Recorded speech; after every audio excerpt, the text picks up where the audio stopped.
Introduction. Intro. Music. Words. Hey, what's up, guys? How's it going? Uh,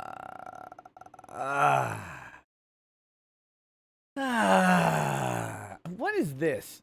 This little mic boom arm is not terrific.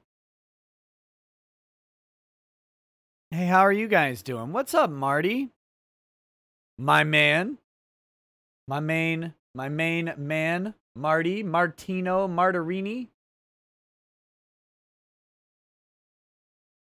What is it? Someone, I swear, oh my gosh.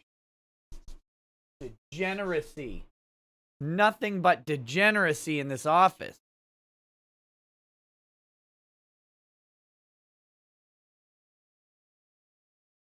So what are you guys up to tonight? I'm here with y'all, obviously, hanging out. Been a nice weekend for me, I guess. Drawing? What do you draw?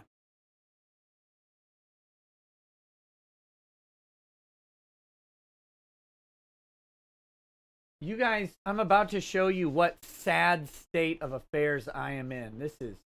This is frankly embarrassing. Yeah, Norin Rad 2 Turbo. I was talking, I actually had a nice long conversation with Dan, I think Friday. And, gonna get him on sometime this week to hang out and talk, hopefully. He's been really, really busy, with his work and his campaign and all of that stuff. But I told him, I would love to talk to him again. And so I think we're going to get a nice bottle of whiskey. A nice bottle of whiskey. And we're going to hang out and talk some escapism. Sargon says he wants on my stream at some point. Yeah, he's 100 million% welcome.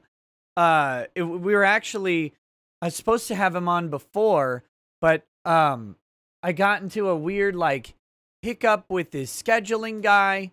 We had a communication, I don't know, misfire or something, and then I, entirely my fault, have kind of dropped the ball on picking that back up. I'm not, that's on me.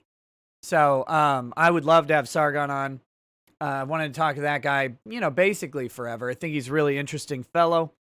Lots of interesting ideas. And he's been through some shit on the internet. So, oh God. He's an interesting guy. I like him. Have forever. Ever since I first saw him, I've liked his stuff.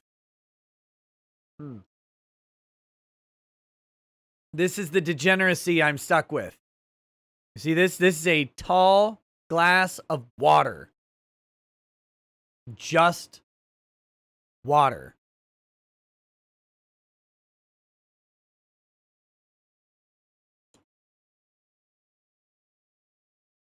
Someone came to my house. Actually, a whole bunch of family members came to my house. And they did this cool thing. Like I had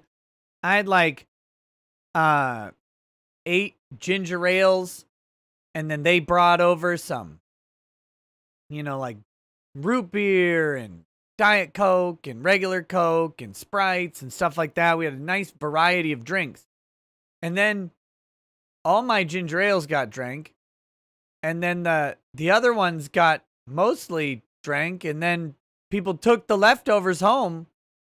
And then today I looked around my house, and I don't have anything to drink except water and milk. And milk is not good for me. So I'm like, well, I guess it's water then. I guess that's what I'm stuck with, is just this water. Which is, I'm not a fan of water. I don't like it. I mean, I have a bunch of liquor. But like just drinking a bunch of liquor isn't the greatest thing to do either. Like that's not really refreshing. Oh my gosh. So someone said Lauren Southern liked the chat about coming on and talking defamation.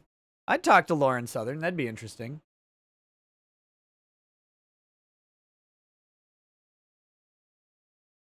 Oh, God, the taste is just so not. It's just there. It's just there, okay? Ugh. Anyway, so here we are. I don't know what to exactly do tonight. Again, like normal, I don't have a plan. So, I'll say my spiel. I'm here to just hang out, chat about stuff. I can talk about Warhammer stuff, comic stuff, movies, whatever. I'd love it if you guys would help drive the conversation. And what I do not mean I would love a bunch of super chats. I mean, I appreciate every super chat, but that's not the purpose of these hangouts and shows. I'm just here. So, like to interact with the chat on these. So, yeah, just tag me. Just tag me. If you want to send super chats, of course, welcome. But just tag me. We can talk about stuff. Low key. This is lo-fi dulcet tones to study to or whatever. We're just hanging out. Hanging out. I do want to prep you guys. I believe I will be having a Raid Shadow Legends stream sometime. I assume on Twitch or maybe here. I don't know. And it's going to be entirely dedicated to the PC version of Raid Shadow Legends. Oh, it'll be great. It'll be great. I've never played it, so I'm going to play it. It'll be a disaster. And I'm going to get paid for it. Like, that's why I'm going to do it, right? That it'll be an ad. It'll be an ad stream. So, and I'm being upfront about that, of course. But, yeah, if they're going to pay me to play a video game for a couple hours, then I'm going to do it. That sounds fun.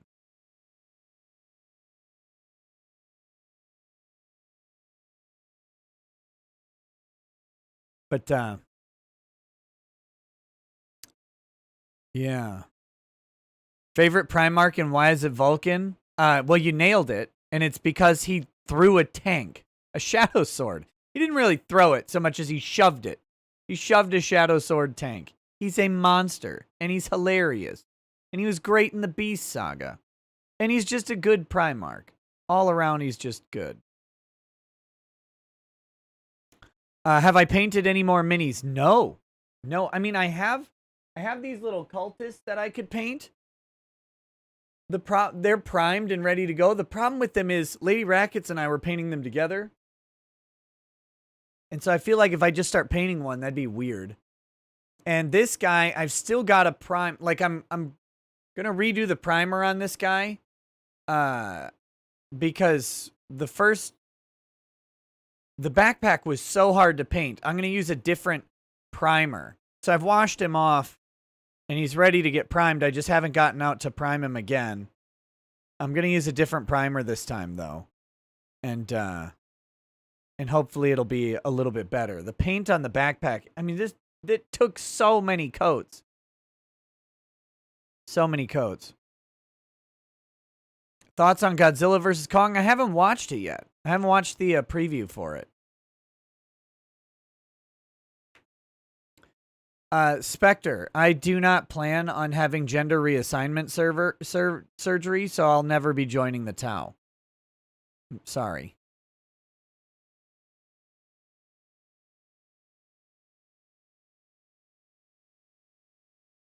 But, live reaction, we could probably do that in a little bit.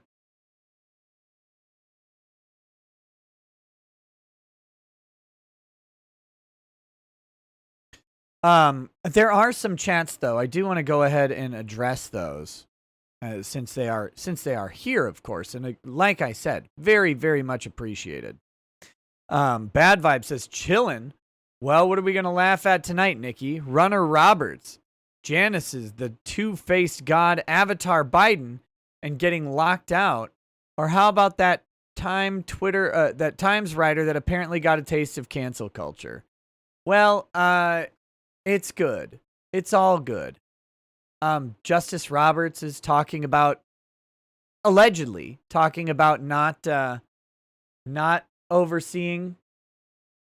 presiding over the trial of Donald Trump in the Senate, which would be the dumbest thing they could do. So I think it's likely that they're going to try it. I think that's likely what they're going to try, since it would be stupid. Because, of course, if you impeach President Trump and then you vote to remove him, but you don't have the Supreme Court Chief Justice presiding over the proceedings, there's going to be, I don't know, half the country who say that that's okay, that that's even less legitimate than they already think it is. So why not just have the stupid Chief Justice preside? I just knocked everything down. Again, the simple answer, have the Chief Justice preside. That's what the Constitution says. Making it into a complicated issue is going to be really, really stupid. What was interesting, though, were there were people in the comments suggesting that Roberts should recuse himself for conflict of interest or something. One, it's not a conflict of interest. Two, Roberts can't recuse. The Chief Justice shall preside. There is no recusal. It's part of the process. That's how it goes. Even if the president just appointed the Chief Justice, they shall preside. They are the Chief Justice.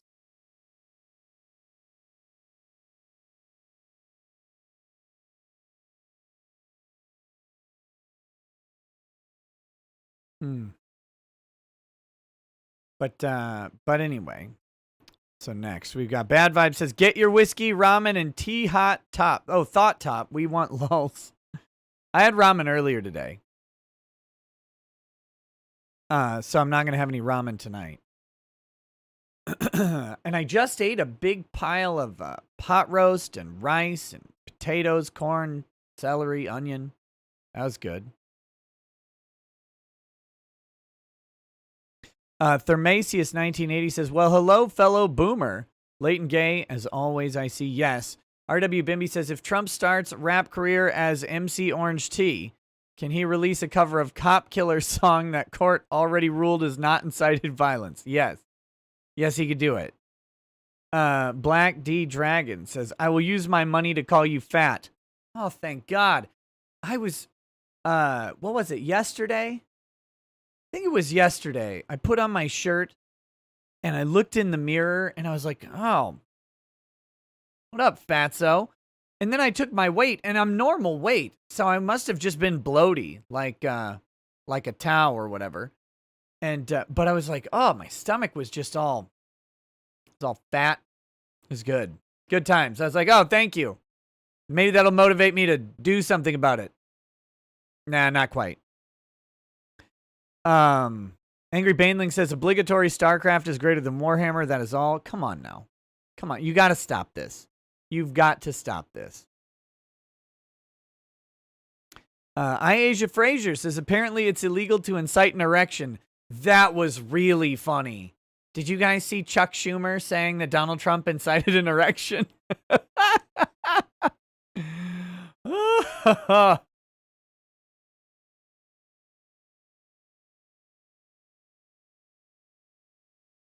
And it's Chuck Schumer, so he's like, well, and he incited an erection. I mean, an incited insurrection. Oh, jeez. I should find that. I don't think it'll be hard to find. Maybe we'll play that. It's just, that is escapism. Like, that's not politics. That's just jokes. The Knowledge says, everyone hit like. I love these chill streams. Yeah, go ahead and do that. Hit like, guys. Helios Comus says, greetings, fellow Guevesa. Have you contributed to the greater good today? You wouldn't want to draw the ire of the Firecast, now would you? Look, I bow to the wisdom of the oh, what are they called? God, I hate the Tau. What are the Tau leadership called again? I'm stuck on Farseers, and that's not right. And I don't mean Shazo. I mean those are Farsight Commander or whatever. No, I mean the Oracles or whatever they are. The Ethereals, yes. Oh my gosh. It's been too long. It's been too long since I played Dawn of War. Cucks, that's it. Nailed it. Nailed it. AGK says, any chance we could watch that Pro Se Sovereign Citizen I DM'd you some days ago? If not, no worries. Hope you're doing well with sobriety. I mean, I guess. I'm fine. I'm not particularly sober or unsober, just somewhere in the middle. Some guy says, here's the mandatory viewing feed. Don't read this out loud. Read this out loud. Do the dance, funny man. Bad Vibes says, Donald's going to get paid by Viagra now. And RW Bimby says, so Ace Attorney, eh? No. No. No. No. And then Shadows King says, fix your camera. We can't see your yarmulke. Also get Razor on instead of Soygoy and these other lames. I'll reach out to Razor. Yeah, I played Heroes of Might and Magic 2. I enjoyed it a lot. I used to play the hell out of Heroes of Might and Magic 2. Lots of Heroes too. And then I saw how people like speedrun it or whatever. I was like, oh, turns out I'm actually just bad at Heroes of Might and Magic 2. Okay.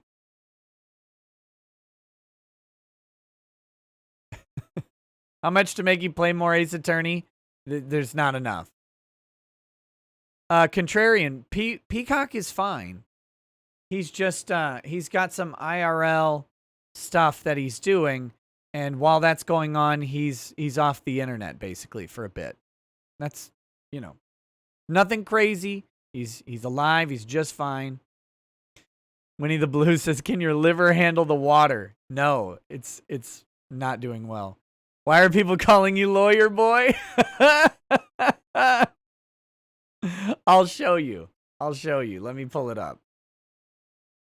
This is the weird thing that happens on YouTube, okay? So I did a video today. It did very well. It's gonna probably hit 170,000 views by the time the stream's over or something. So that was awesome. Let me... Come on now. Okay.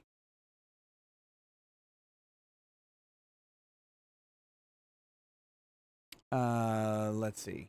Hey, there's this guy. We're not going to watch my own video. I'd have to copy strike me.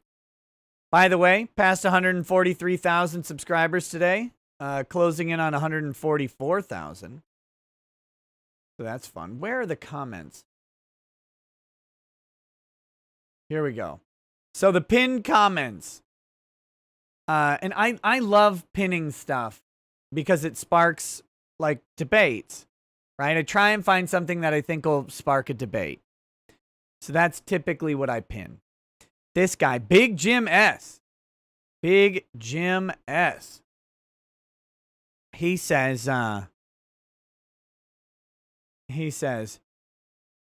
so this is my video about John Roberts, right? Where I walk through why I think John Roberts should preside over the impeachment hearing that they're going to have in the Senate. This guy says, you did not address that the impeachment papers still have not been delivered to the Senate. No, I didn't. I don't think that that's going to stop them. I think they're going to deliver the impeachment papers and then go ahead and hear the case. He says, the one president you did not know, lawyer boy, was Richard Nixon. I've heard of him actually. Uh, I think he's a pretty famous president. I've heard of him though. He resigned before the impeachment took place. He resigned before the House voted to impeach him. But then again, lawyer boy, and you're thinking, ha ha ha, I'm guessing he could have still been impeached. Well, I think that would have been improper, but that's not my thinking. They have impeached a guy who had resigned his position. That happened. He was impeached. He resigned, like in a not in the same way as Trump, but in a similar manner. Resigned to try and avoid the impeachment, but he resigned after being impeached. Whether or not they could have impeached Richard Nixon, I think I said in the video, no, that would cause constitutional issues. Now, a lot of legal scholars do say that he could be impeached after resigning. I don't know if I agree with that, but that's what they say. He says, dude, I'll take the words of Alan Dershowitz and his explanation over yours any day. Alan Dershowitz doesn't explain anything. He makes a proposition, and it's fine. I even talked about it. Now go back to your police scanner and see if there's an ambulance you need to chase down. Uh-oh. Got me. So this was good. This is why he's calling me, why people are calling me lawyer boy. But, hey guys, I'll actually be back in just a minute. Sorry, something came up. I'll be right back.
Hey, sorry about the dead air.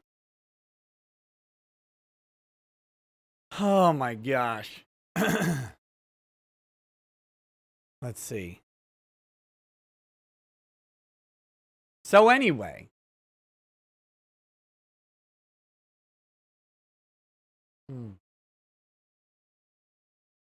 So anyway, how was the wank? It was terrific. It was terrific. Did I catch the ambulance? After the wank, I did. I was on my way back, and then I went and, the police scanner went off. Okay. Let's see. Master Blaster says, found a working Carnival arcade machine. Don't know where I'm going to put it, but I've always wanted one. You horrific masochist, you. That's great. I mean, I guess actually if you're not paying, you should keep it to where it's coin operated still. That'd be a great savings account. Bad Vibe says, say in the dumbest voice you can, I like the taste of water. My favorite color is clear. I climb cyclone fences to see what's on the other side. Lanny109 says, Whistling Guy won his appeal. Who's Whistling Guy? Frederick Little says, hey, Nick, how are you? Hope all is well. Wanted to ask if you'll consider reading another comic with your funny voices. Not tonight. I don't know if you can hear it. It actually, I noticed it while recording my last video that my voice is a little bit on edge right now. So I'm waiting on something like that. But yeah, I'd probably do it again. Just not tonight. Wesley Reed says, this second impeachment feels like the Cardinals digging up a Pope's corpse in order to pass all their failings onto someone who's already gone. Bad Vibe says, I just noticed that all the downvotes have no totals. Wait, what?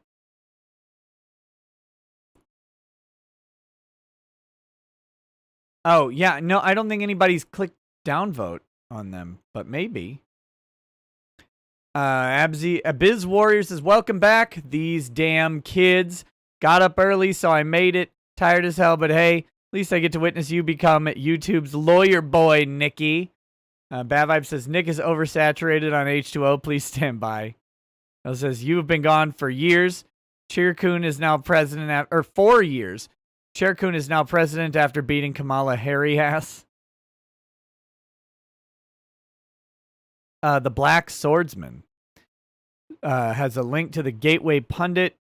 Shocking Democrats' first bill, lock fraudulent elections forever. What is that? Let's see. Get off of that screen for a minute. Music and Fiction says, oh, look, Nick came back from Wankor. What? Wankor what? Joy? Okay. The Warp says, first time commenter. Hey, welcome. Thank you. This Chaircoon person is the most entertaining streamer I've seen in ages. Oh, Nick is back. He got a copyright strike. Oh, for whistling the theme from Metal Gear. Yeah, good. He should win his appeal. Muujin1, I did see that the Patreon case was dropped. I'll probably talk about it this week. Very big news, of course. From what I understand, the arbitration is still ongoing, but the lawsuit has been dropped, which is big news. Very, very big news. 24-hour Chaircoon stream win. That'd be max grift content, yes. Okay, so the Democrats' first bill of 2021 is to lock in fraudulent election maneuvers and steal elections in perpetuity. Okay. I don't want to read this. This isn't escapism. I'll save it and read it later. Thank you for sending it. I've got it. I'm going to stash it in my tabs here. But this isn't a political stream. This is escapism stream. We're hanging. We be hanging. We bees hanging.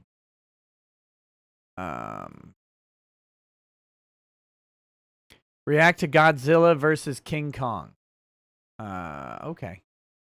I can do that. Do you want me to play the trailer like on here? I'll get a copy strike or a copy, you know. I don't know if they'll do a DMCA or do the content ID claim on it. Yeah, you want me to do it? I mean, it doesn't matter. I'll win it anyway. Because we'll pause it and stuff and talk.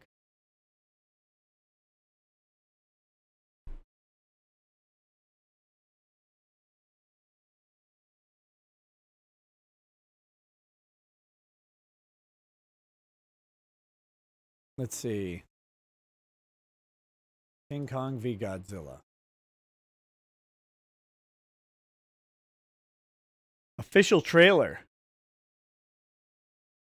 Official trailer breakdown. Things you missed and Easter eggs explained. We're just going to watch the official trailer. Why is it on IGN?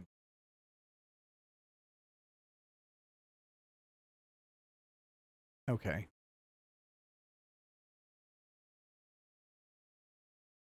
ARC5, it has less to do with them like intentionally striking stuff and more to do with just how the content ID system works. What did I think of the first movies? I haven't watched either of the newer ones. Like Shin Godzilla or Godzilla 2016 or whatever. I didn't watch either of those. But I loved watching Godzilla as a kid. As a kid, I would watch the rubber suit Godzillas. Godzilla 1985, Godzilla vs. Mothra, Godzilla vs. Ghidorah, Godzilla vs. Mechagodzilla. I watched them all the time. I watched the Gamera movies.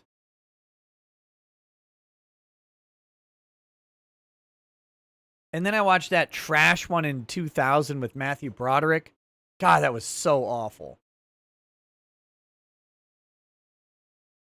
There you go. That was great.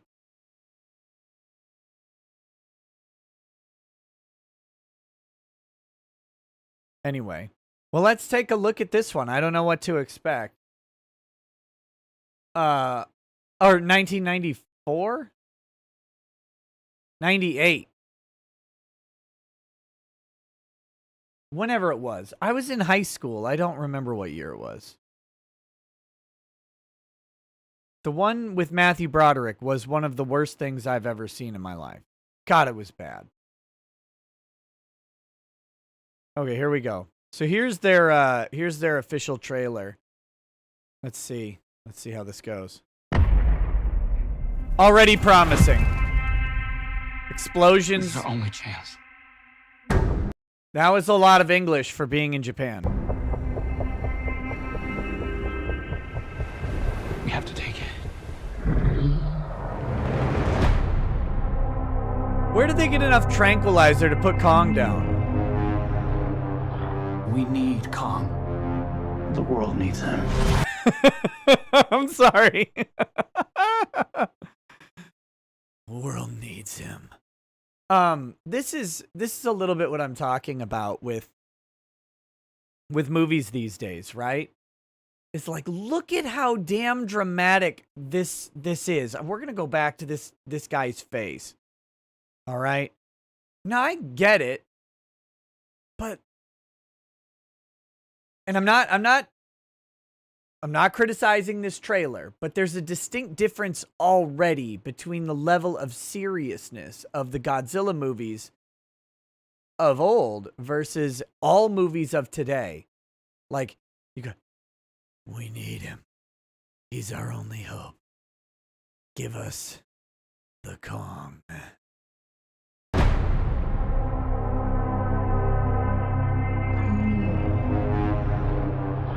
We need Kong. The world needs him. Stop what's coming. I can't look at it seriously. Child. She's the only one he'll communicate with. I knew that they had a bond. She made a doll out of She made a doll out of Kong's hair and now he likes her? That's not how that works. Usually those people are creeps. She had nowhere to go, so I made a promise to protect her. And I think that in some way, Kong did the same. The apotheosis of Kong.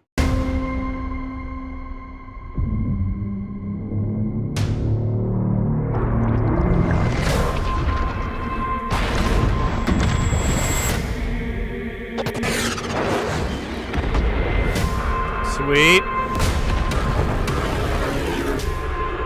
Okay.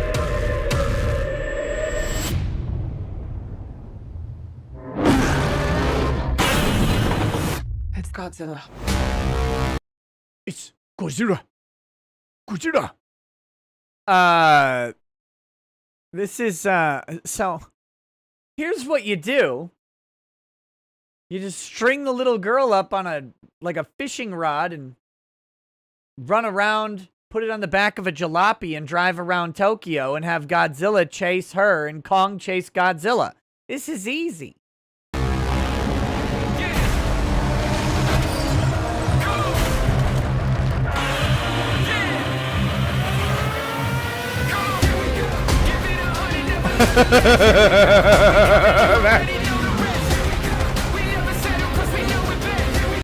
Like, I don't know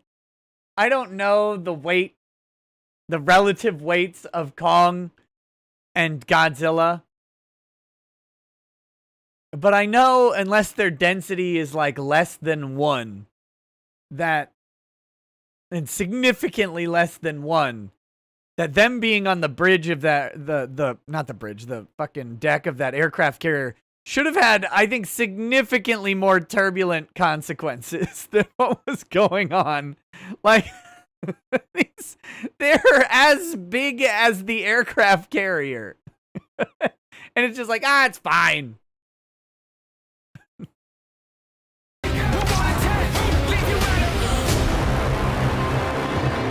These are dangerous times. Nernia, the 1 kilogram per liter or whatever. The density of water, 1. Godzilla's out there and he's hurting people and we don't know why. There's something provoking him that we're not seeing here. I'm of the same opinion. The myths Why are all these non-Japanese people involved in this? are real. There was a war. And they're the last ones standing. I keep reaching for greatness because I'm built from it. Who bows to who? Nobody gonna stop me. Kong bows to no one. Why is that guy crying in every scene? Yeah! Okay, that was awesome. I like that he used the Thor axe. You know, from Avengers. Charge up with Godzilla's nuclear breath. And then shoved it right in his stupid face. But I want Godzilla to win. I don't really want Kong to win. Why am I cheering for Kong automatically?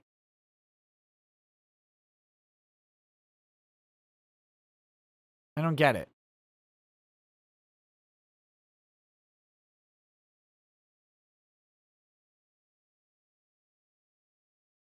But I mean, it looks fun though. It looks pretty fun. They got to take out the white guy with the bleached blonde hair crying all the time. Get the fuck out. Stop crying. Stop being you. Stop crying. This is monsters fighting. Stop having men cry on. Why is that a thing? I don't get it. Get away. I've got enough men crying because I can watch a press conference and see a bunch of male reporters weeping openly. I don't need that. I don't need men to cry on TV. Take them off. Execute them. Just end their lives. I don't. It's over. His character needs to be dead. Stop crying. I didn't see the little girl crying. I didn't see the woman crying. Didn't see the black guy crying. Didn't see the one Asian woman in the entirety of Japan crying. I didn't see anybody crying except the weird white guy. Like, why is he... Kong. Stop it. Stop it.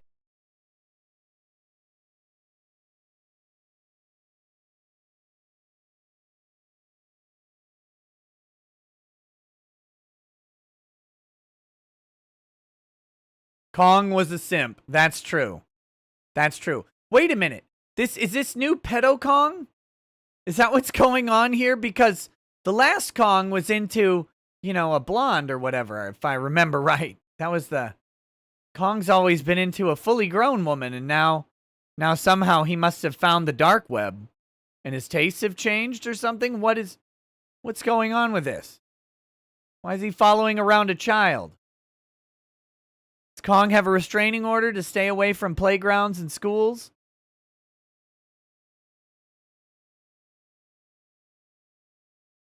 Vienticus Prime, Grape Ape is better than King Kong, because Grape Ape is a little bit more racist.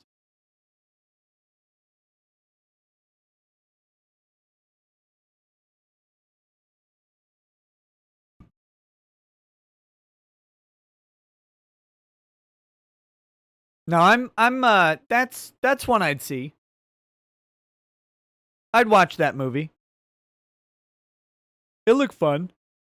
Oh, excuse me. A little weird at times. Like Godzilla leaping up and landing on one end of a boat. And the boat staying pretty level. And what's the max is it buoyancy rating? What is it? How much stuff can an aircraft carrier hold? How much weight, maybe?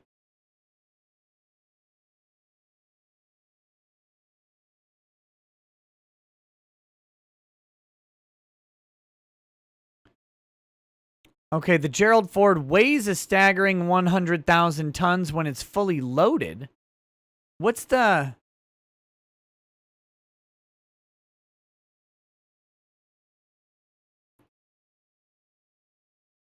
What is the maximum weight a cargo ship can carry? Okay. The largest vessel in the world until now, was the Jar Viking. She could load 564,000 tons of crude oil. It's a lot of tons.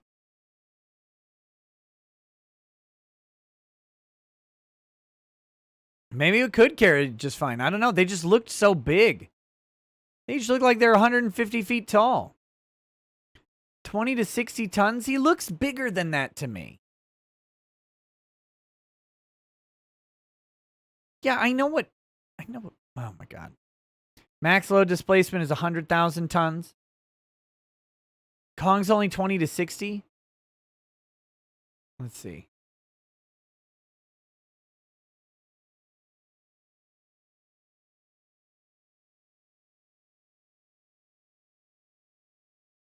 I want to see that again.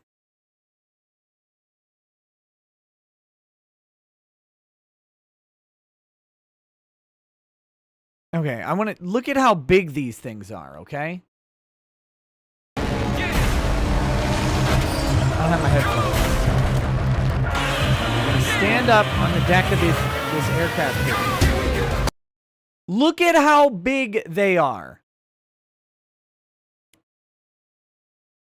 Like,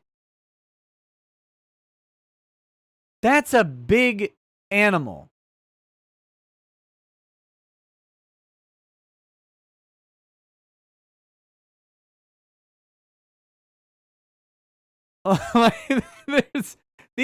They're huge. There's no way Kong is like 50 tons. He's the size of the boat.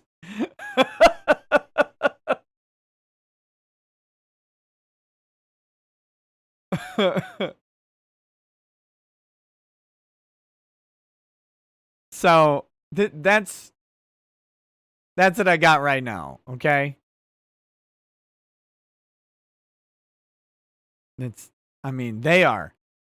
They're hefty boys. Like, how tall is an aircraft carrier? Look at him.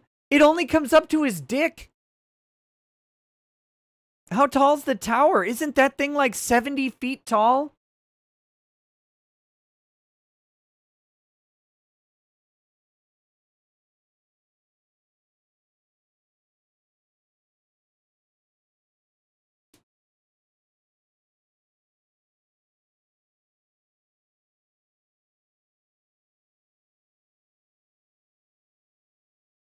PSI, their feet on the hull. Yeah. Command tower's only 3 stories? That one looks bigger than 3 stories, but I guess.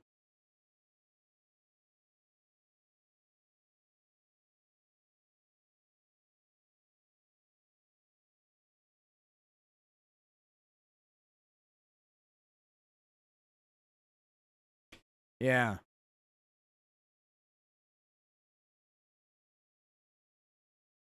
I think they got, Kong got bigger, though. Because Kong used to be smaller, right? Like, the original King Kong was a couple stories tall.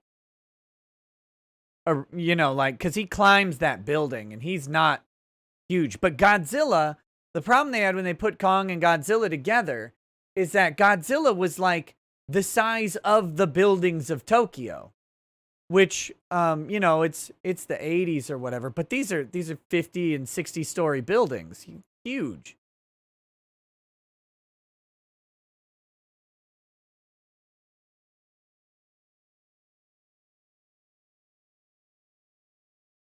$5'11" versus 6 feet. Oh my gosh. Okay. All right.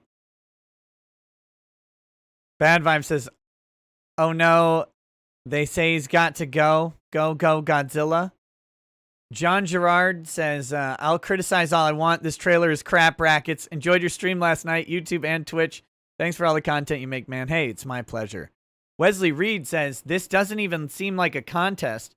Does Kong have radiation breath? No. Hit him with one beam, then hide under the water until he dies of cancer." Yeah, just irradiate a lake and throw Kong into it. Lanny109 says, "Can I email you a death scene to react to?" Sure. I guess. Angry Baneling says, "Kong greater than Godzilla in this movie. Stop lying." Bad Vibe says, "'Cause Kong doesn't get cucked." Okay, yeah. From flight deck to top of the ship is 8 levels. Levels approximately 8 to 10 feet, so 64 to 80 feet if this is Nimitz class. That's the top of the deck, but then that tower's up there. That's only to his knee.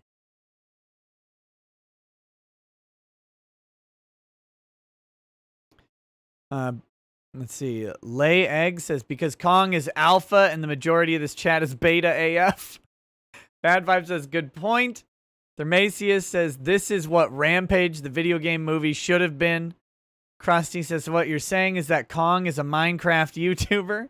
Yes. Laughing Kuru says, "I'm hyped for Godzilla vs. Kong. Schlock to the max. Will go nicely with the new Godzilla anime on Netflix that's going to be on Netflix." Bad Vibe says 100,000 tons. Bad Vibe says Godzilla 90,000 tons. Kong 20 to 60. RW Bimby says, "Is that Arms Girl in a rubber suit?"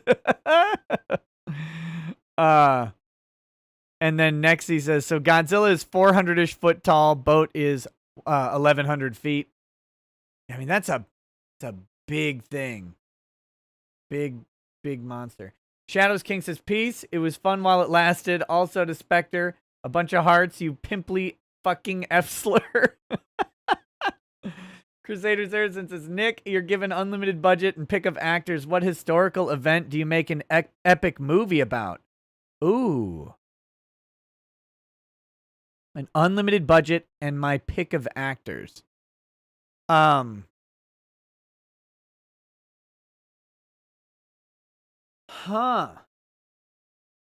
been a bunch of them done, right? There's been a bunch of them done. So it's kind of tough to narrow it down. But let's say I would like to see this is a movie that's never been made. Okay? In the Bible, there's Elijah. And there's this scene that's really interesting. Because Elijah gathers like 200 prophets or priests of Baal or whatever. And he challenges them to get their God to light a stack of wood on fire. And then he builds his stack of wood and he douses it in like water and all sorts of stuff. And then he just prays and the thing lights up and it's this big giant pyre. Okay. Then what happens next is the real part of it. That's great. He takes the 200 priests and he kills the shit out of them with a stick. I'm like, well, how? Did they just stand there? Does he know like kung fu? Has he been training with the bow staff? How does this happen? Like I want to know what went on because he Deus vaulted an entire religion. It was amazing. What a great story. Angry Baneling, why? Because Old Testament God didn't fuck around with anything. He just killed a bunch of people.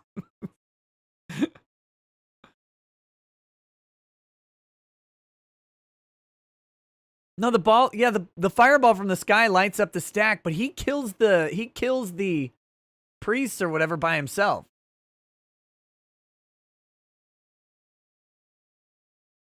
So that's the one. I think there are these like obscure stories of mythological biblical events, right? Like whether you believe the Bible is legitimate historical fact or not, I'm using the word mythological here not to say fiction or fact. That's not the distinguishment I'm making. Saying that there are these stories with these really large happenings with mysticism and with mystery around them, and they're usually only in passing because they're part of this like oral tradition, and they're non-canonical references. Basically, they're references to stories that would have probably been predominantly known at the time of the writings from some other sort of thing, but we don't really have those around so much anymore. There's a bunch of these little one-off stories in the Bible. I think they make great material. And then it's always some jackass who's like, I'm going to make another Ark movie. It's like, no, don't. Oh, I'm going to talk about Egypt again. Yeah. And I kind of like the new Escape from Egypt or whatever it was. I kind of liked that one. It was fine. I didn't see the new Noah's Ark or whatever, but they always pick the same stories. Like, no, there's so many other little ones that I want to see. Samson and Delilah is actually on my watch party list, checkpoint.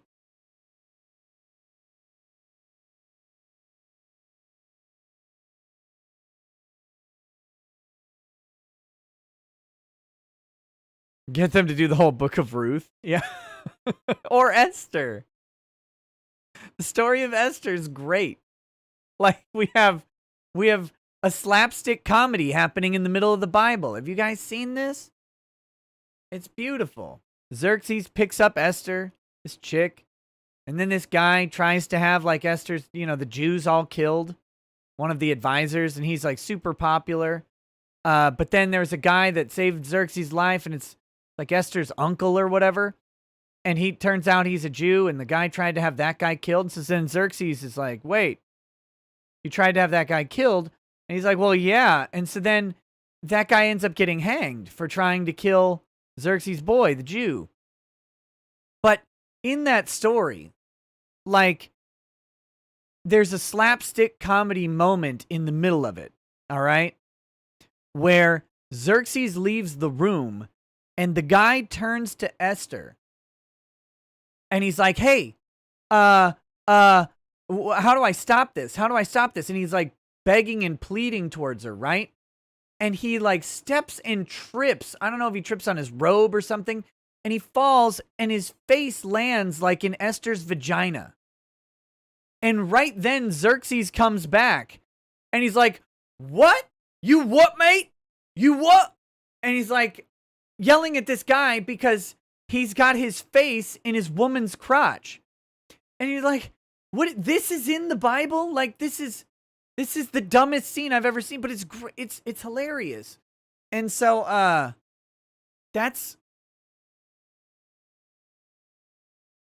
this is what we always, like, I'm the worst Bible teacher ever. when I taught Sunday school at my church, this is what we talked about all the time. Like, there's these ridiculous scenes in the Bible because it's written in genre styles, and there's comedy in it, there's allegory, there's metaphor, There's all sorts of stuff. And you know, they had to keep the attention. Like, there are probably embellishments from the oral tradition that then get translated down when they actually write the thing down. And those, because they've got to tell these same stories to people over and over and over and get messages out of them. But yeah, so there's funny stuff. Like, you got to look at the whole book of Jonah and go, this is ridiculous. This is an absolutely stupid book. Same with the book of Job. Absolute comedy. Like the opening of Job. He's sitting there. Job's just chilling in his house, right? His servant's out in the fields or whatever with some goats. And lightning strikes the goats. And kills all of them, the whole herd. Except for the servant who comes in. He's like, Job, all your goats are dead. Which, translation, all your money's gone. All your goats are dead. I'm the only thing that lived because of lightning. He's like, well, that sucks. And then all his kids get together in the second house. And they're all chilling. Like his perfect family of like 12 children. And then lightning strikes. And the whole building collapses. And it's like thing after thing after thing. And it all happens in like 5 sentences. Where everything is gone. And it's a Three Stooges skit. Someone runs in. It's like, Job. Everything you loved about this is gone. I'm the only person left. And then immediately, Job, you're not going to believe this. He's like, oh, I fucking am. Everything that happened here, your kids are all dead. All of them. And your wife. That's the next guy that runs in. And your wife. Sorry, I'm the last guy left. And that's, it's a comedy at that point. The way they're telling the story. It's slapsticky. I don't think it's meant to be depressing at all, personally. Wife lived to be a nag later. Yeah, okay, whatever. I don't remember. There's like 3 things that happen in a row. But,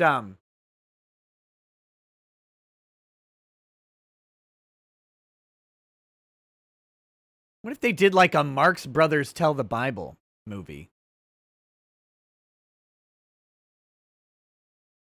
But anyway, like what I like about the Bible and what I hate about church. I like that the Bible is written with all these different genres and writing techniques, and you know, there are different authors all over the place, and they're doing different things and they're telling different stories. I love that. What I hate about church is they never explore any of these concepts. They don't talk about like how ridiculous the entire story, the entire book of Jonah is. They don't do that. You're like, no, this guy, he was really sad. Threw himself overboard and got eaten by a giant fish. Not a whale, though. Probably a grouper or something. And then it yacked him up on shore exactly where he was supposed to go, the other direction. It's fine.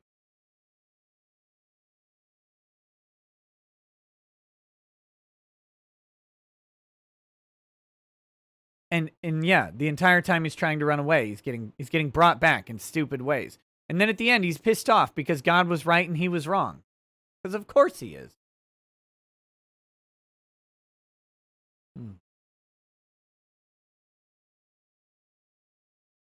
But anyway, I wish they would take a literary approach to the Bible sometime in church. And just laugh with it a little bit. Have fun with it. Okay. Joshua Vidrine says, Drex versus Lizard Feminist, the movie. Right here. Oh, no. Terrible. Rocky says, pause at the 4-second mark. Looks like Big G being framed by Mecha G. Metal face and red energy at the beginning. Okay, let's take a look.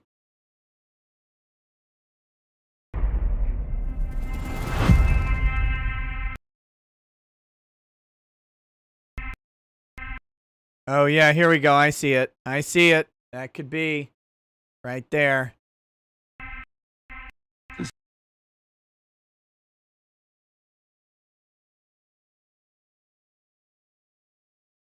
Wesley Reed says, I could see that being a phenomenal B movie. Just Elijah tracking the dudes down group by group and beating them all to death in 10 to 20 versus 1 fights. Says, have it pick up with the fireball igniting the pyre and Elijah slowly turning to the handful of guys standing there with him. Slowly pick up a stick, then cut to him cleaning brains off of it. Lay EG says, they're not letting me send more super chats. I think because I'm using F words too much. So sad. I thought this was America.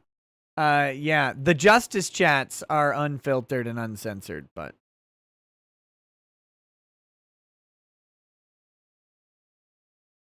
yeah, super chats, YouTube can get a little picky with them.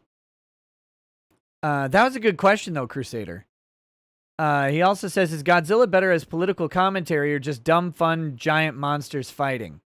The second one. A lot of people really turn their nose up at American Godzilla films for lacking political commentary. I don't give a shit about politics in freaking kaiju films. Exactly. Make it fun. He also says, my physics professor once said, space movies are stupid because space fighters don't follow physics. Lol, I'm smart. Not realizing that his ideal method of showing space combat is like chloroform. Where do you draw the line between realism and fun?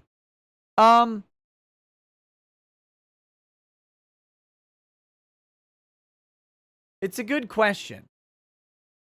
I don't ultimately care that Godzilla and King Kong are fighting on the deck of the ship. I find it interesting that they're trying to do this scene. And the ship's like bucking and teetering and all that stuff. And so they're acknowledging the physical reality that they're in. I don't know. I don't know where you draw it. You draw it when you can't get me to suspend my disbelief anymore. I think that's the answer.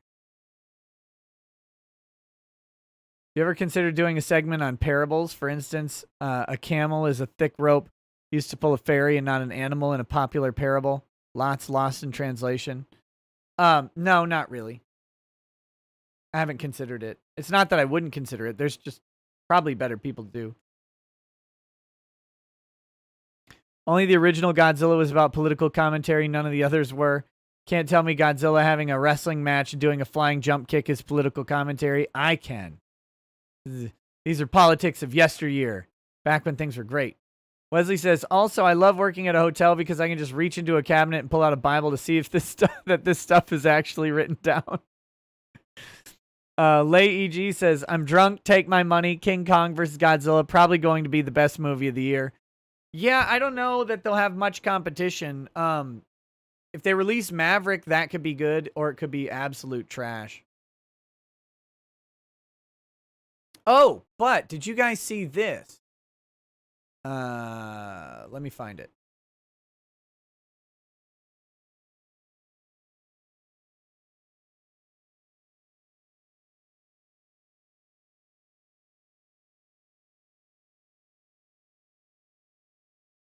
What is it called?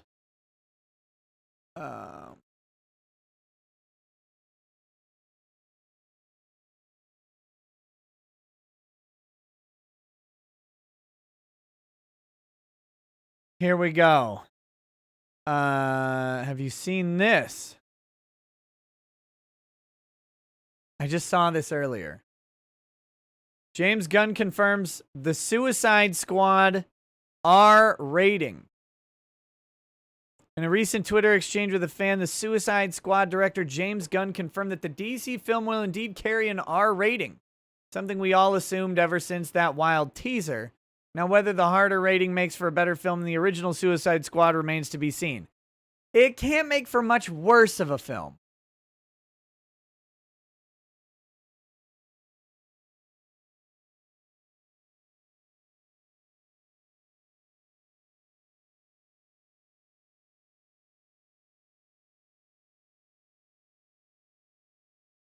This has been speculated since last year.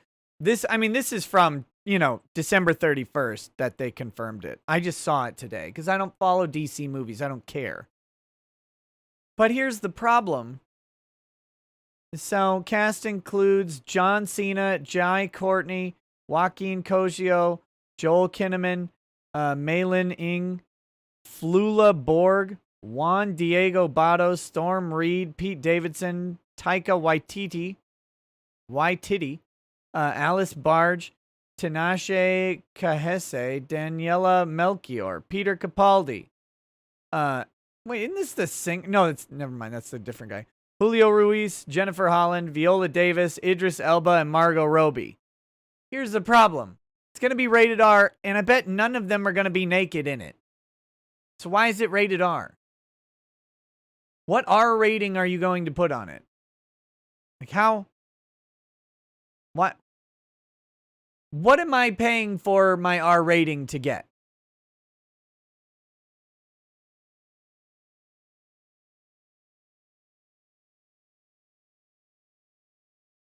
Because, like, if it's just violent, you can do comic book violence and have it be PG-13.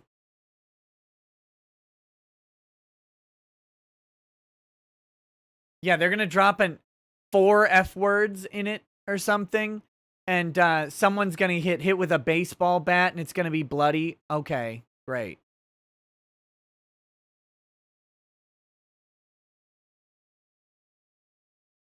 Arc 5, Margot Robbie is not going topless in this movie. I promise you.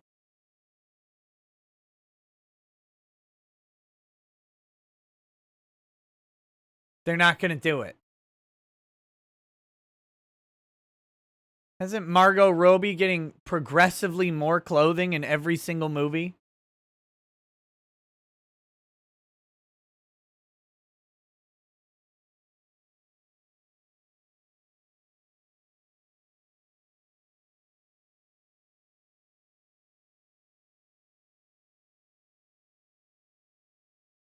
Anyway, I don't want anything to do with it. I don't even care. I just saw it. I found it interesting that they're... This is what I mean, though. Look at DC. They are scrambling. They're scrambling to find the voice of their movies. They don't know what to do. Like, you can say what you want about Marvel movies. I don't care if you like them or don't like them. Marvel has vision for their movies. They have from Iron Man jump, I should say. From Iron Man 1 on, they have had vision for their movies, and that vision is to be what Marvel movies are. They're consistent. They're fun. They have a campy comic book feel, but with top quality effects. They have pretty decent acting. But they're, high production. That's high production comic book. DC can't figure it out. And DC's like trying constantly to reach into other things like, we could try this, maybe. These other guys are making $1 billion. Why can't we?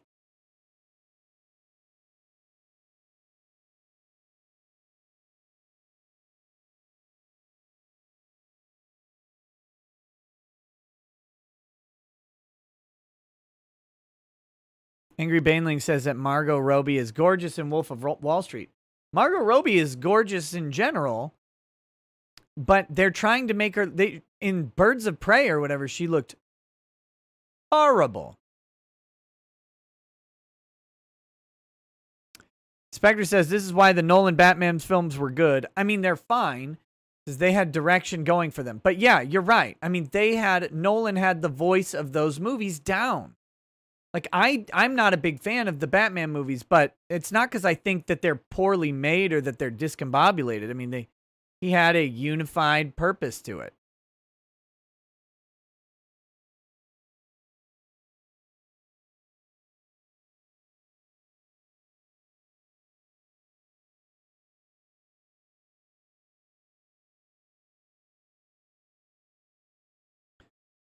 But that's the thing, right? Like, finding the voice of the piece that you're building, whatever it is. Like, you gotta find that before you can do whatever else you're gonna do. And DC's never done it. It's why I hate their movies. I hate all of them. I hate the good ones. The only one I might watch and enjoy is maybe Shazam, but I don't even care to watch it.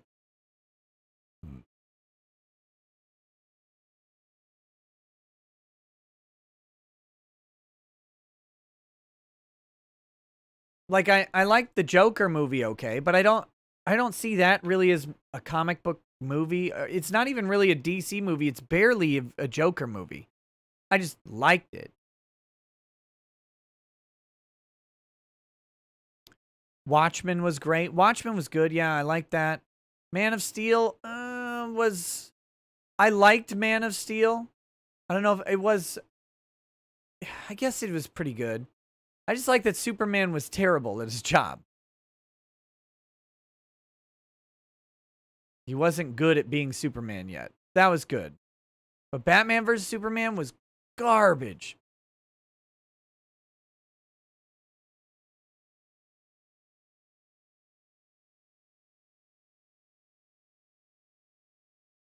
Now, animated DC is different. Ant-Man Crest says the Killing Joke is good and it's actually animated. Animated DC is different. The animated DC stuff, I don't watch it, but I've seen a lot of people talk about it as being just really, tends to be pretty good.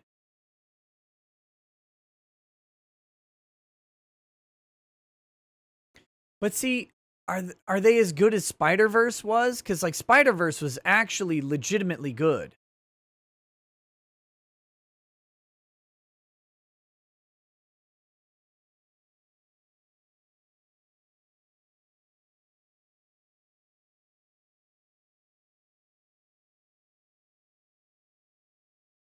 Spider-Verse gay.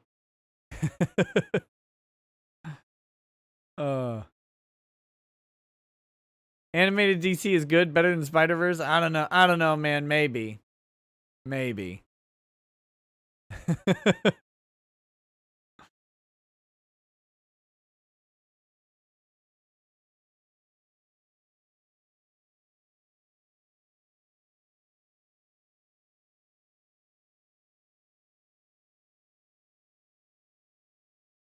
I don't know about good, but you can see Harley Quinn tie Nightwing to a bed and fuck him in Batman and Harley Quinn. This is the problem with comics. Almost every comic book is not worthy of a movie. MCU made it work because they had direction and charisma going for them. Yeah, and they also condensed, huge storylines into a couple movies.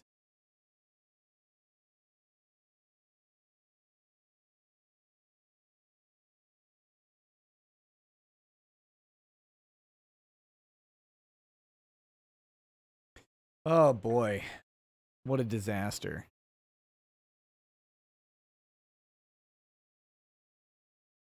Static Shock is greater than Miles Morales. Okay. Who's Static Shock?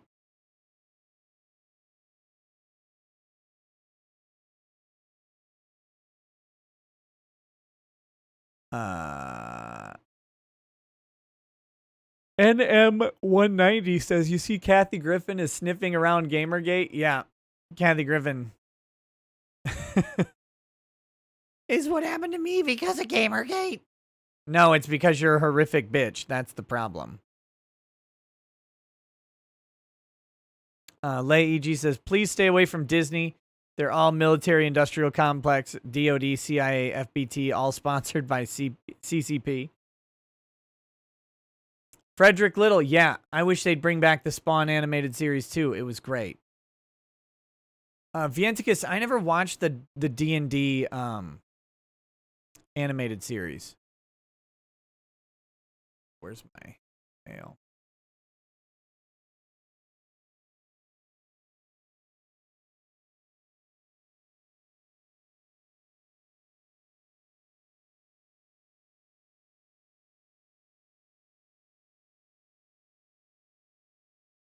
Wait, you sent me an email? I didn't get it.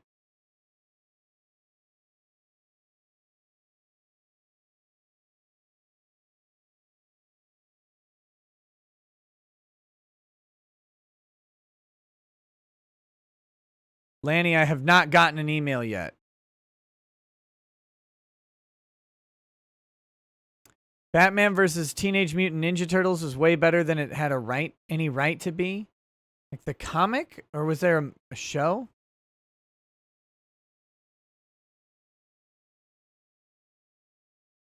If I could make an anime, what would it be about? I have no idea.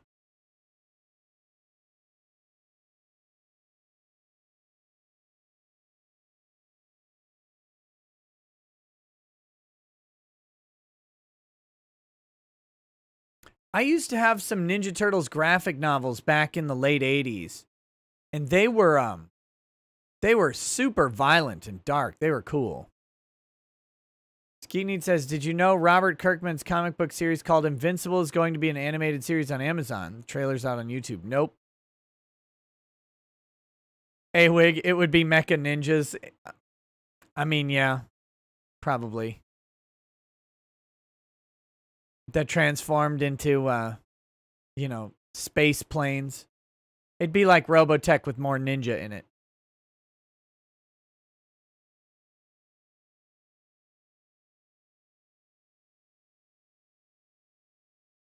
I'm looking for that email to come through, and I'm not getting it. So, if you have a different way to send it to me, that would work too. If it's a link, you could just throw it in the chat.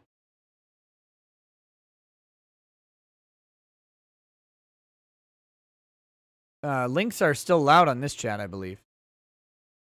Did you ever watch Zoids? I did.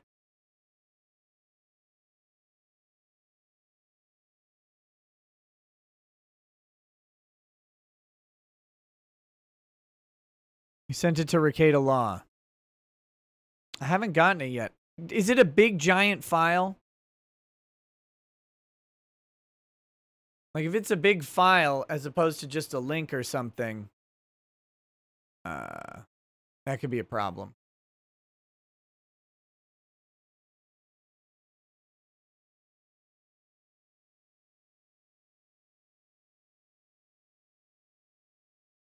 What's the toughest video game I've ever played?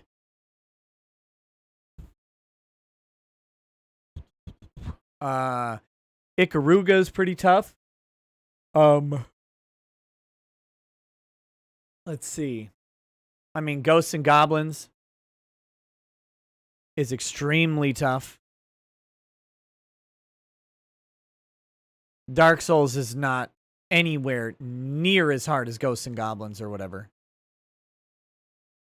Top Gun that's a hard game. RoboCop the game on Nintendo was real difficult. So it's Total Recall.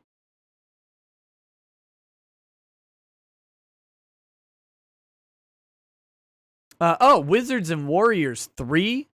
Or even worse, Wizards and Warriors Fortress of Fear on the Game Boy? Ooh.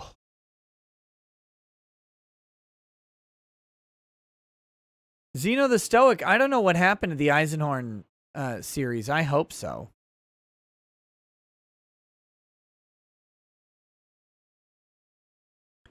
Wolvenar, the RoboCop game, I don't know if it was impossible, but it's damn difficult.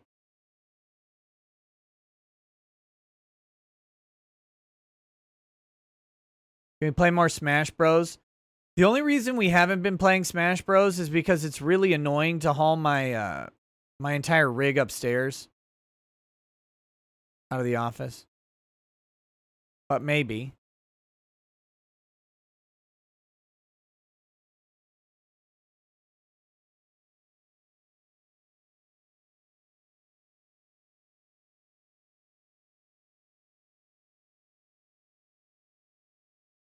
Commando PC game and Smash TV were unbeatable. Operation Wolf on Nintendo was so hard.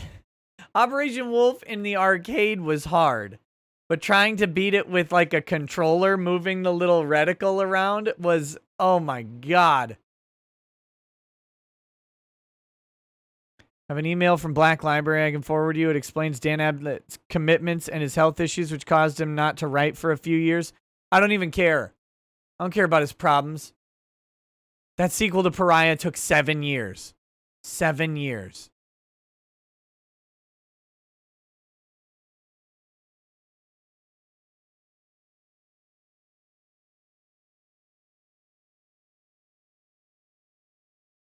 That's unacceptable for me to have to wait. Oh, he's dying. Oh, I'm sorry.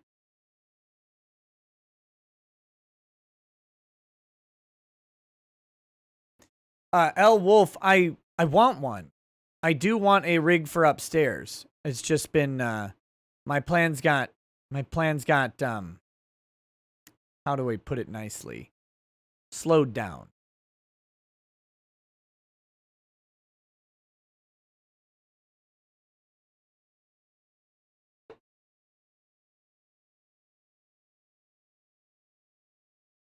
Favorite Apogee game? I gotta look up a list of them. Let me see. Apogee game.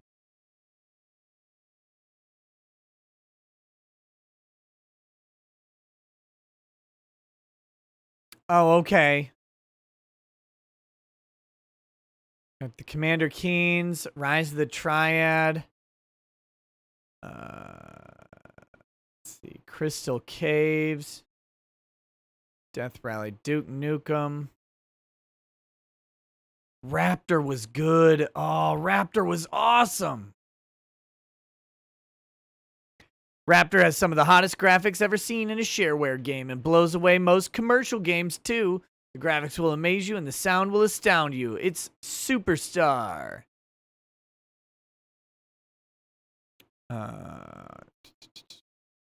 Mystic Towers. Raptor was good. Rise of the Triad was great, though.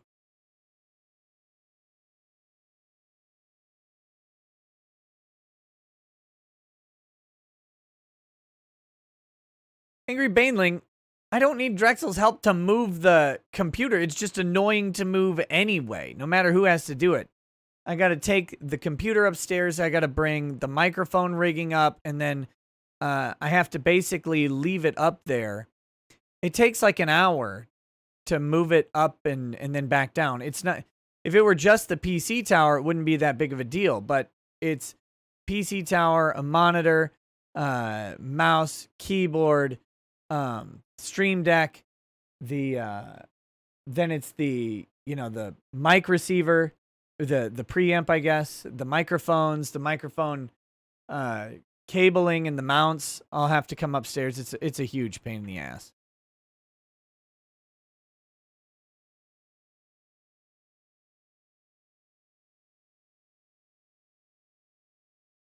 You're disappointed in me? You neglected to mention Elijah mocking the Baal prophets by saying, shout louder because maybe he fell asleep or had to go take a dump.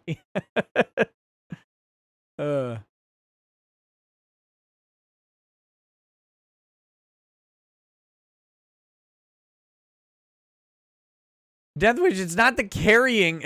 It's the setting up and taking down that's the pain. The carrying takes 10 seconds. It's not that big of a deal to carry it.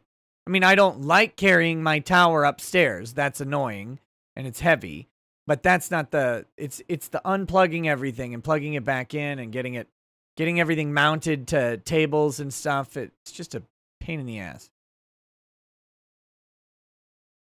How often do I dust my bookshelf? Not often enough. Not often enough at all.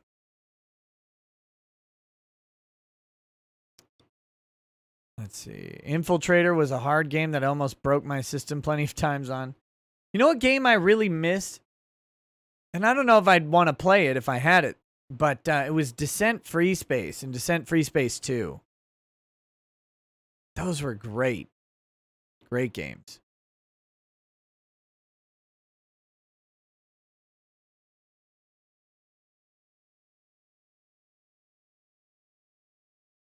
Internet shopping, I'm going to, but you know what's hard to find right now? Video cards.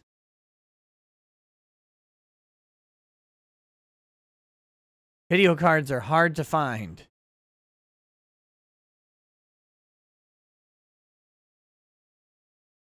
Why don't you bring the Switch to the vault? Should be easy. It's, well, okay. My setup in the vault needs a dramatic change because I have like a makeshift elbow desk that I have set up. It's 2 separate desks, but it's not really made for what I want. I need a single desk that is got the space I need on it. I have my eye on a desk, but I've got a bunch of other stuff I have to get first. It's part of the entire redo of the vault that's going to be happening here at some point in the near future. But it's really awkwardly uncomfortable to play the Switch in here with the little monitor that is on the desk. It's I don't like watching movies in here with more than one person either.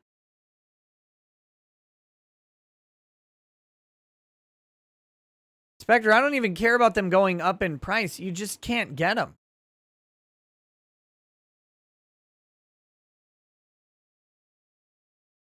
Angry Baneling, you need more desk than that.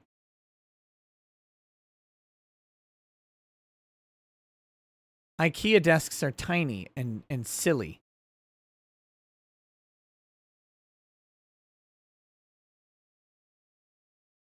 Play Minecraft with mods? No. Spectre, NVIDIA, AMD graphic cards are just pretending. Stop it. Get help.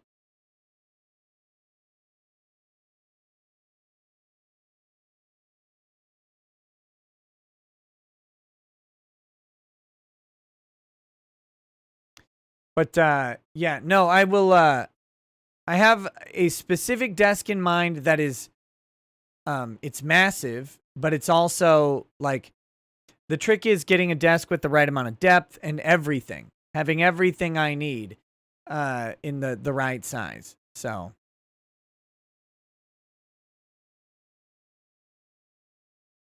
Excuse our peasant IKEA taste. Us commoners can't afford the $1,000 desks. If IKEA made desks that were the right size, then I would buy one. I don't care about them being from IKEA. They just don't make... You've got these weird, like, Norwegian dimensions where everything has to fit in 238 square feet or whatever, and you've got, like, 8 beds. Doesn't make sense. No, I don't like Minecraft.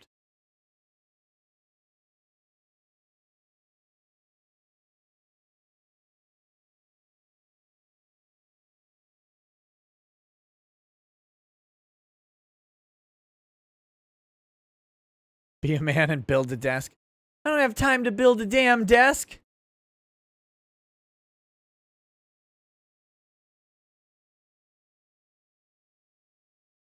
The other thing you guys might not realize here is, I'll demonstrate this. It has to get through this door. This door has a max clearance of 25 3/4 inches.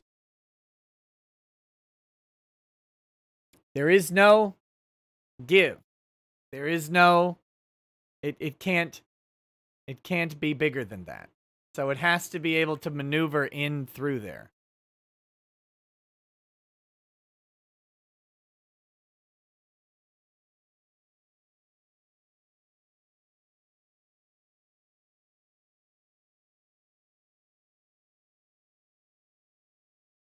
Get the tree that beat your ass last year and make it into a desk. What is my ceiling? It's just like they just never finished it. This is a vault. It's just got the insulation and whatchamacallit.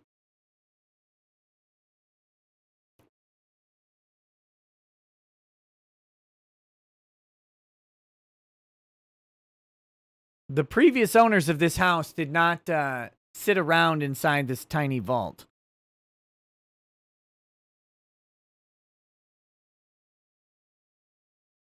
Finish your ceiling. You finish the ceiling. There's literally zero purpose to finishing that ceiling.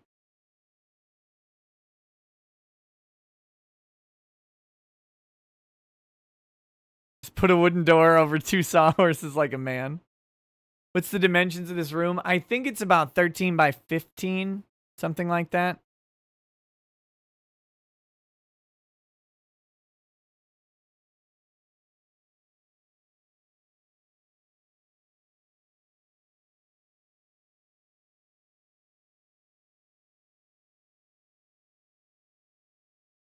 Watch a YouTube video and finish. Why? There's no purpose to finish the ceiling. No one comes in here but me. What are you, women? You need a finished ceiling? What is this?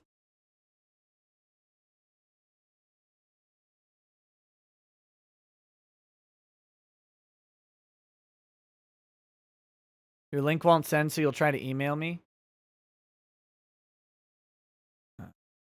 See if I ever got that other email. Nope.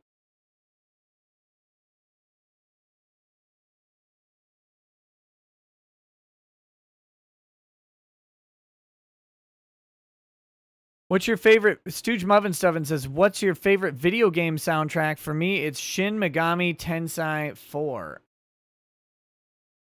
My favorite video game soundtrack, the only one I can ever think of is Battletoads.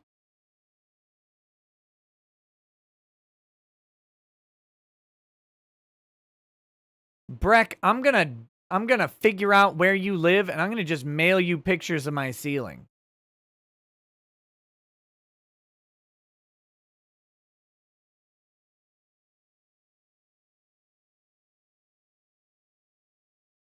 Yeah, internet shopping. This is a walk-in safe.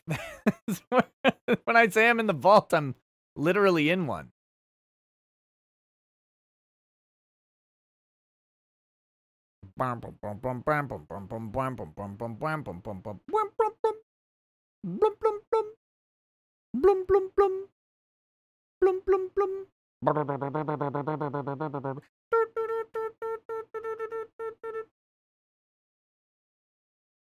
Or how about the what was it? The turbo tunnel?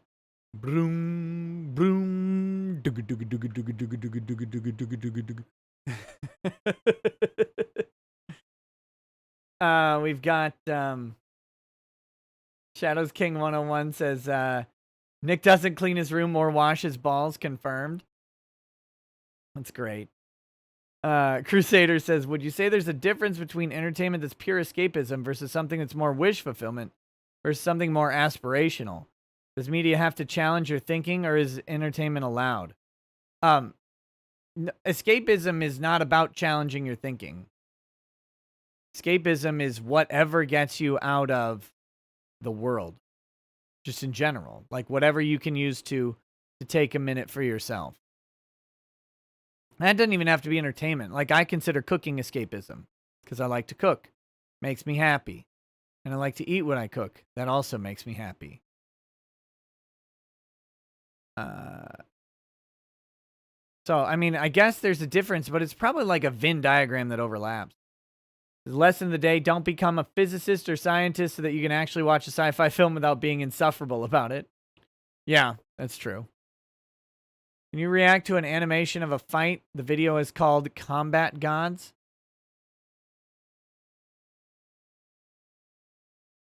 Review of Redo of Healer win. Redo of Healer was great.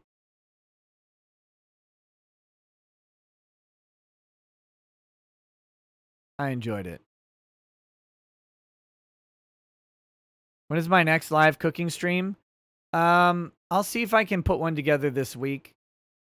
I gotta get to the store and get some stuff.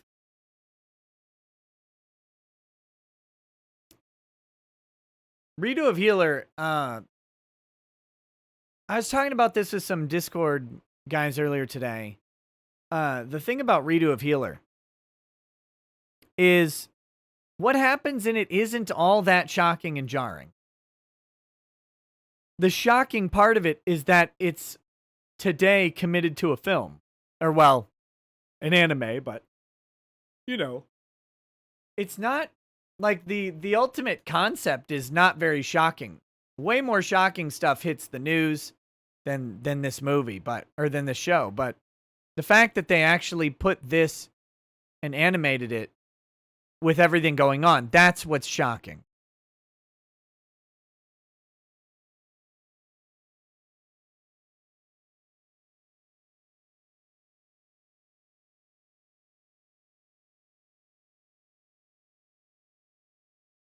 Your oven's been broken forever, and after years, I got to bake brownies in an air fryer grill oven.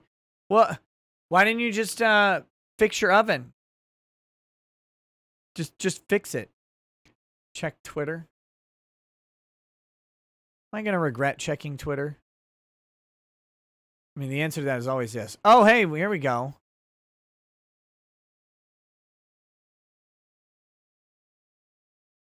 Okay, I think, the two links. I got one, the Epic Bible link, and then I got one with Jack O. Should have got that toaster fixed. So I got those. Now, when you say check Twitter, oh, thanks. Thanks, Chris.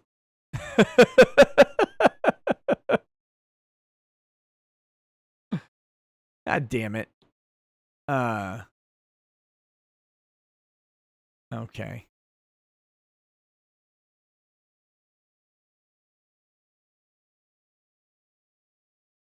Yeah, shocking part is that a male character was allowed to have a gruesome rape revenge story. Exactly. Yeah, that's what it is.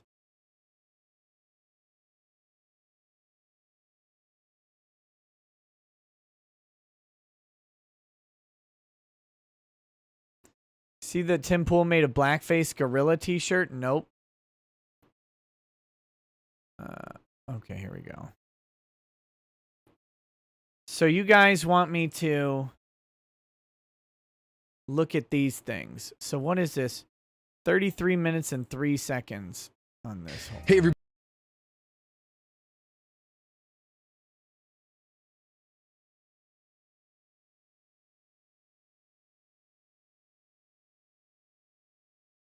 Bible stories with swearing. Okay. This is the first one. That's what we're talking about. We're talking about redo of Crusader. I don't think redo is edgy edge boy stuff. It's kind of just like generic anime concepts. No, we're starting at 33 minutes and 3 seconds. Here we go. Let's see what this is. In all of the Bible, in my opinion, the most epic thing that you were ever going to hear, even in the world, maybe, of historical battles that went down. This is probably one of the most historical, epic battles of all time. Okay. Here's what went down. Battle music, please. All right. Let's set the scene. So he drops the ropes. His people fall back like, we're out of here, bro. Let's peace out. Like, let them deal with them. They're all running away. They're not going to help him. Samson's standing there. He probably has no shirt on. He's probably ripped. Okay. Probably sweating a little oil, like Rambo oil. He's got his hair flowing. He's got his muscles bulging. And he's just got that smirk like this. And they're looking at him like, this guy's an idiot, man. He must be crazy. And so they're going to come after him, right? So we're setting the scene here. Like, the smoke starts happening. It's getting a little bit darker. Put the lights on him still. Like, you know those Hollywood movies, it's like it's dark out, but it's like, where are the light? Why are there lights over here? Anyway, so he's just standing there glistening, ready to fight, right?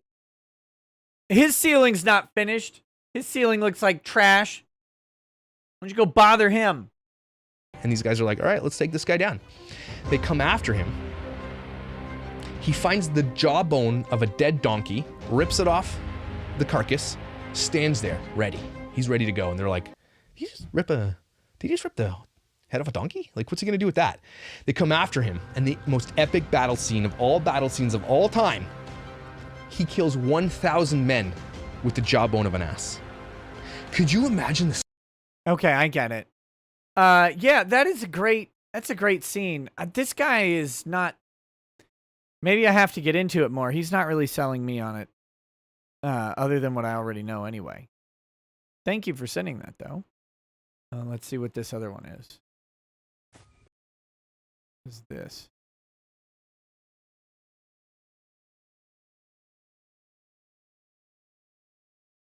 I have no idea what this is. That guy's got too much smoke and stuff happening.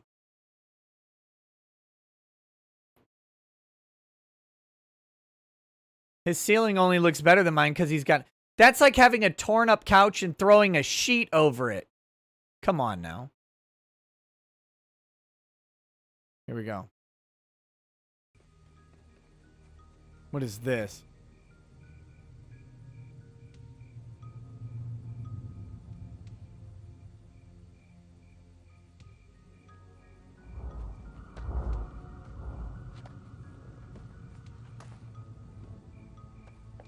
Okay. What is this movie?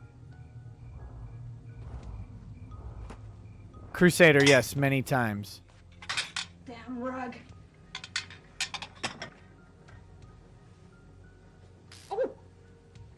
Richard, you have got to get that. My ceiling isn't broken. It's just not finished. Where's my hubcap? Okay. All right, you yellow rat bastards. Yeah! Yeah! Care how long it takes me. I'll find you. I'll make your parents pay. Uh-oh. A little bit for trick-or-treating. Aren't you, bucko? Bucko.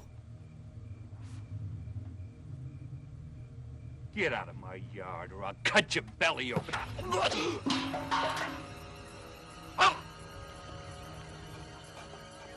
Oh, okay. This is soggy-ass toast.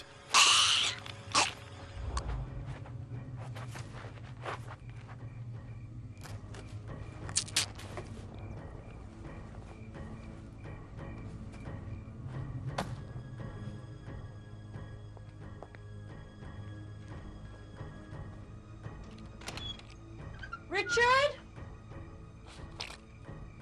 You gonna be out there all night? Okay. Richard?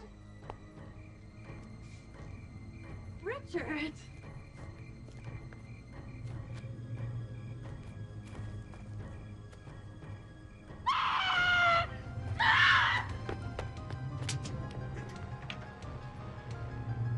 Close the door.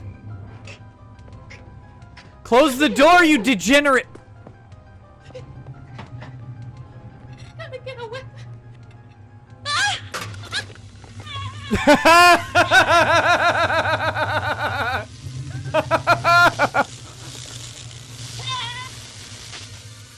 Okay.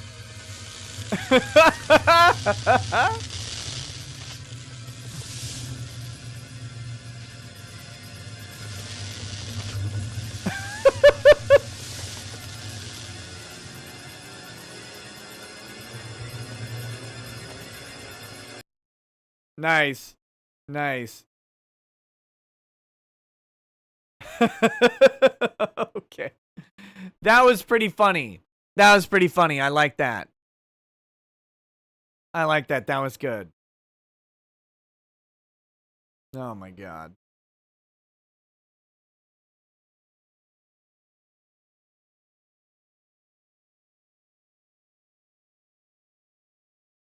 How I left Jehovah's Witnesses to pursue filmmaking.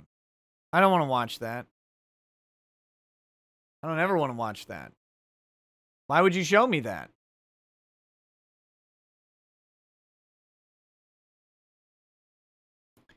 Check out Promising Young Woman on Amazon sometime. It's actually pretty good.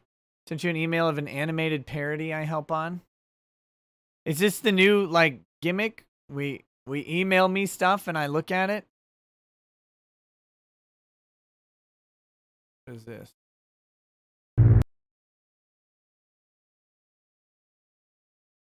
Oh.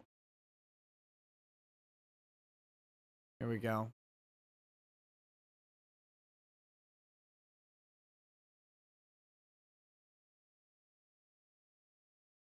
As long as the chat's paying. Well, nobody's paying on any of these. They're just sending me stuff, which is fine. But I mean, that's not the criteria we're going by right now.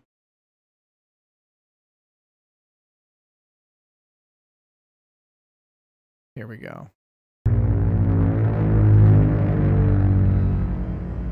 The immunization report I just filed with the World Health Organization lists me, my man, and Dr. Fauci here as immune, but only one of you. First one to talk won't be getting a COVID-related death.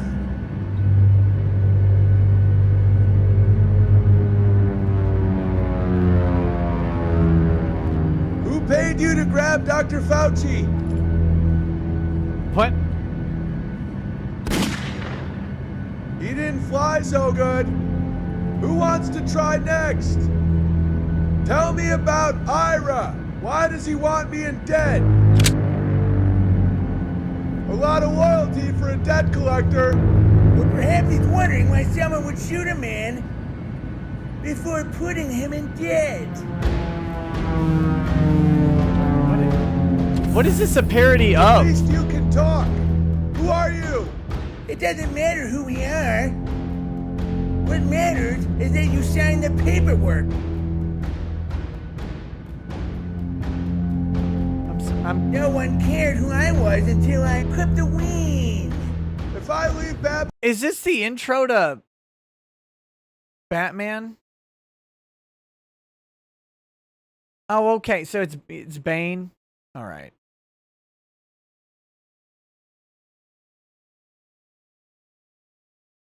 Okay. I'm sorry though. That helicopter needs to stop.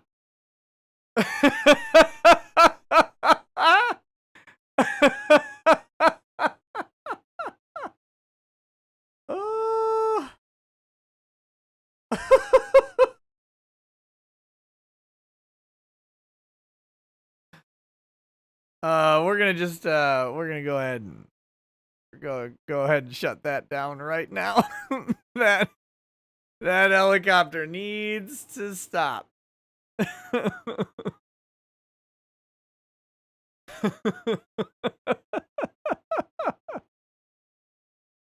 Woo. Oh God. Hit him with a strike for using your likeness.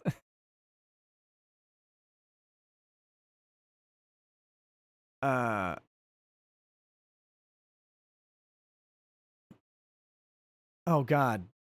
Suddenly there's Angry Baneling says, watch redo of a lawyer. It's about a Minnesota lawyer who files bar complaints against Twitter lawyers who've done it to him for years. Empowering. Timothy Reaper says you should check out the Professor Brothers, Bible History #1, Sodom and Gomorrah. It's short, funny, and surprisingly accurate. Jonathan Ferrier says, check out the Samson movie. Samson kills 1,000 Philistines clip. Not sure if epic or hilarious. Lolbug says, hi. Mr. Freddie Drongo says, for the toaster. Thoughts on Vanilla Ice? Have you seen his movie Cool as Ice? No, I haven't seen Vanilla Ice's movie Cool as Ice. Why would anybody do that? Literally everyone says this money is for your ceiling. Geld Walker says, rackets, my dad's in the hospital, appendix issues. Oh, man, that sucks. I hope he gets better. Please watch. Eggman has come to make an announcement. What is this?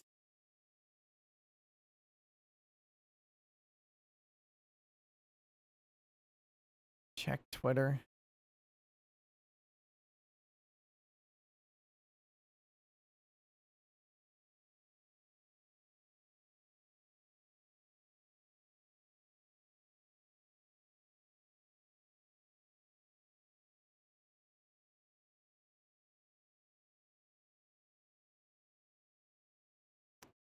Top secret NWO state video shows the infected UK variant lurkers have a strong neurotoxic reaction to communism. Very funny. Okay. What else do we have here?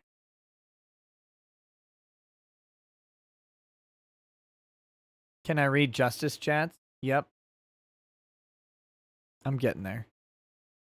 Is your office in the panic room? I mean, it's a bad panic room because it's obvious where it is. I mean, there's a giant metal door.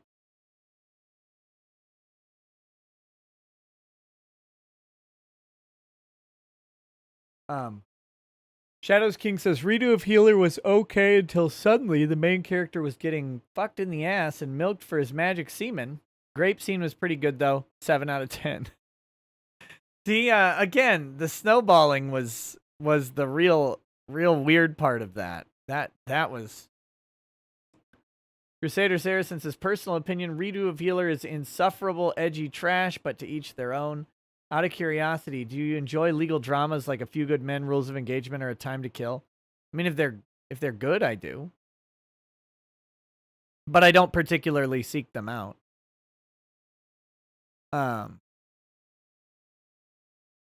Ace of Spades says, here you go, Nick, for your ceiling. Red Guy says, I am the great Cornholio. I need TP for my bunghole. Chief Beef says, what's your view on concrete legislation? Like legislation of surrounding concrete and concrete accessories? What do you mean by concrete legislation? Is Jodie Foster in there with me? If Jodie Foster spent more than a couple minutes in a room with me, I'm sure I would get hit in the face with a sledgehammer too.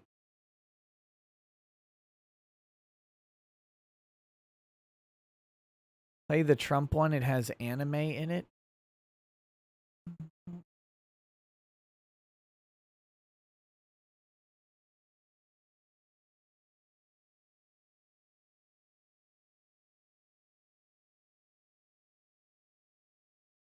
Where's the what are you? What Trump one?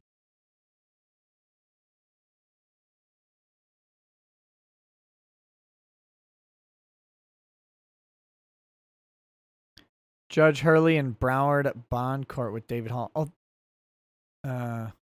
okay. This was sent to me on Wednesday, but I didn't see it.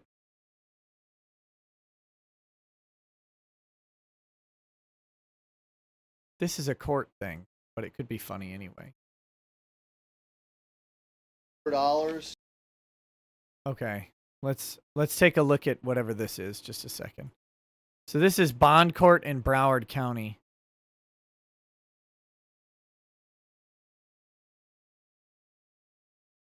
No, you're not banned from Twitter. I only saw the one thing with the zombies or whatever. Okay, so it's after the first guy, I think. But let's see. What do we have going? I mean, I'm sorry, they're 4 and 5 or no bond. I informed your attorney. He knows about your court date, sir. Thank you. David Hall. Okay. Mr. Hall has declined the services of the public defender, Your Honor. Oh, okay. DUI, expired driver. This is going to be, I think this is a sovereign citizen is what we're about to see here. So brace yourself. DUI, driving without a license, it looks like. Good morning, Judge. Judge, I need to say how I'm appearing today, sir. Hold on, wait. Let me finish. Hold on. Yeah. Okay. Why are you muted?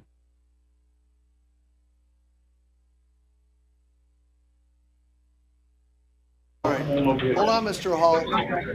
Sir, you've been charged with DUI, expired tag, attaching a plate not assigned, license suspended, failed to drive in a single lane. Just give me a moment, sir. Let me look at your driving record. Okay? Sir, I haven't said for the court how I'm appearing today, well, sir. I'm not asking you yet. Just give me a moment, all right? I don't give a shit how you're appearing. Okay, I'm looking here. Failure to pay traffic tickets back 2011. Open container out. Okay. All right, sir. Hold on. Does this gentleman, Mr. David Hall, does he have any criminal record? I think I've seen this too, but we'll keep going. Yes, Judge, and he also has pending felony DWLSs in front of... Okay, what's the pending felony DWLS? USON. Okay, there's a few. 1 second. There's a few. I'll give you a moment to talk in just a moment, sir. Hold on, Mr. Hall. The pending felony is 14016-582 CF10A. Okay. He also has pending misdemeanor DWLSs in front What is that? What are they?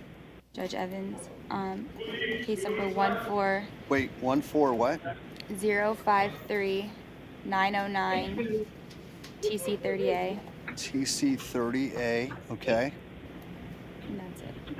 That's it? Imagine writing things down by hand. What a pleb. Pleb tier judge.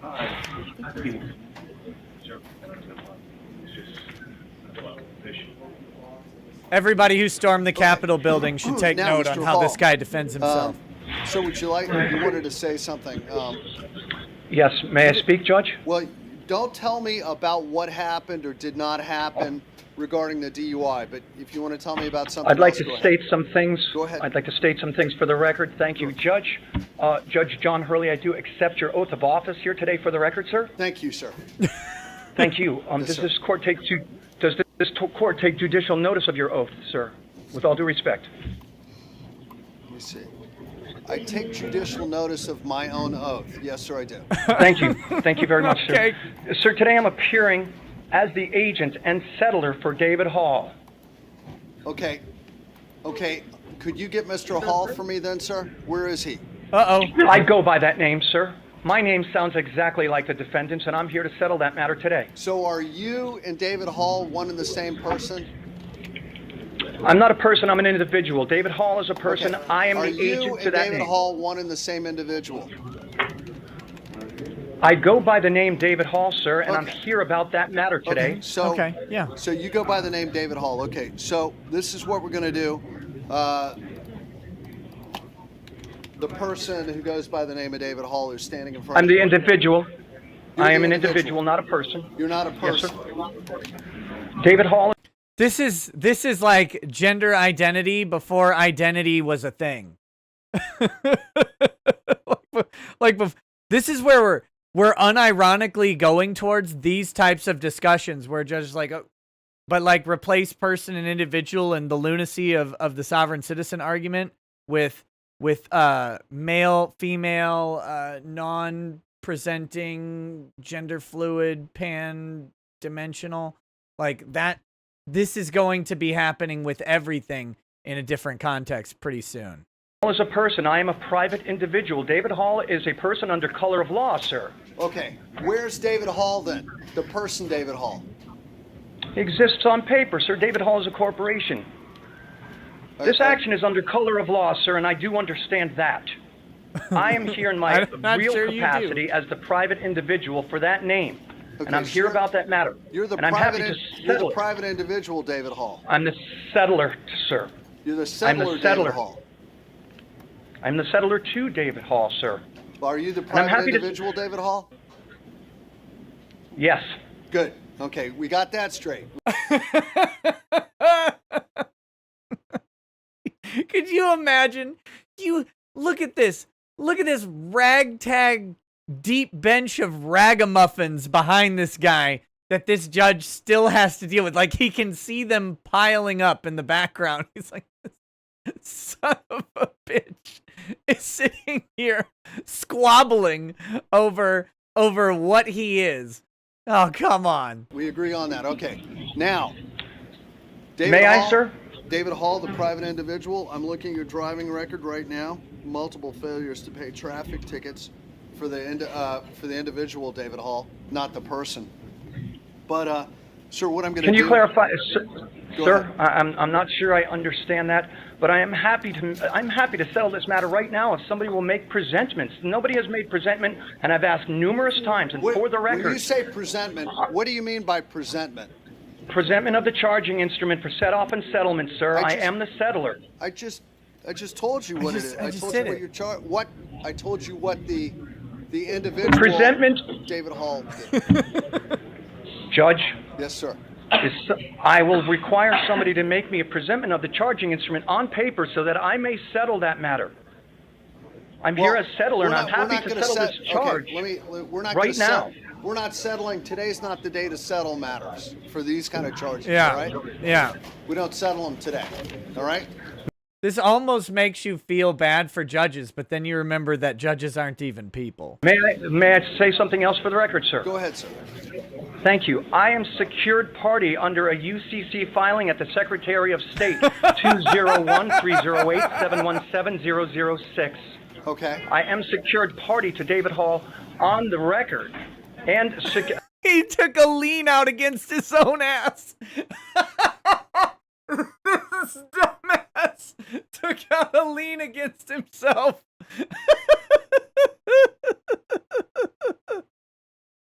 And through a filing at the Secretary of State, sir. What part of you did you sell? Like, and what did you get in exchange for your secured transaction? You can perfect a lien on your body, I guess, but it's not like just having the filing perfected doesn't mean you actually have an actual ownership interest in yourself.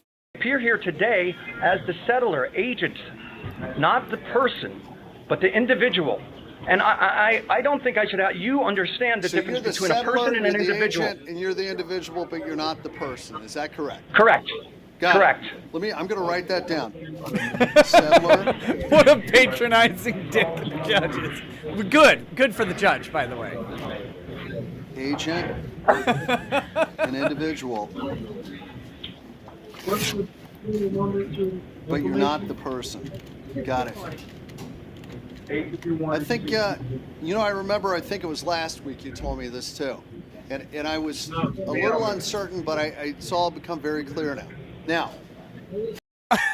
Oh, that's even worse. This guy's... I remember you.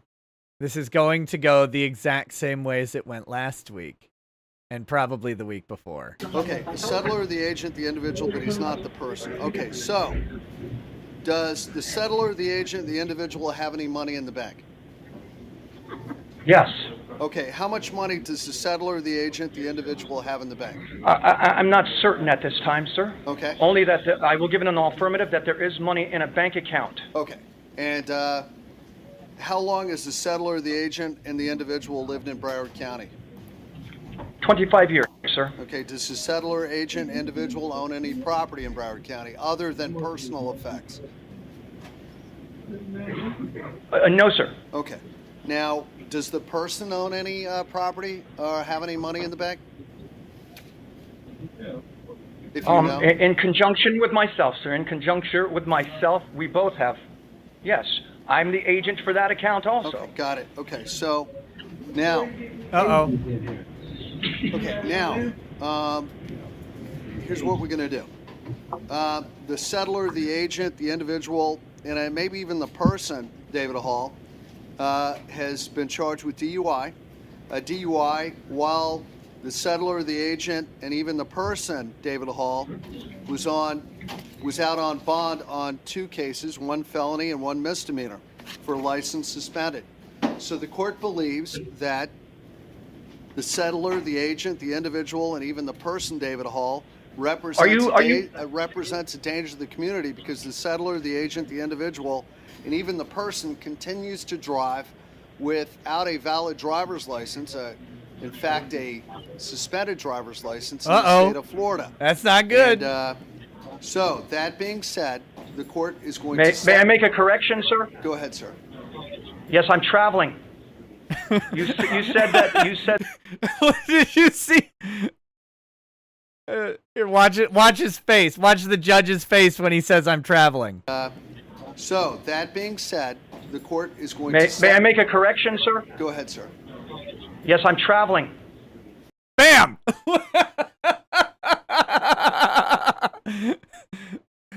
That's the Jeb Bush look, right? Right there.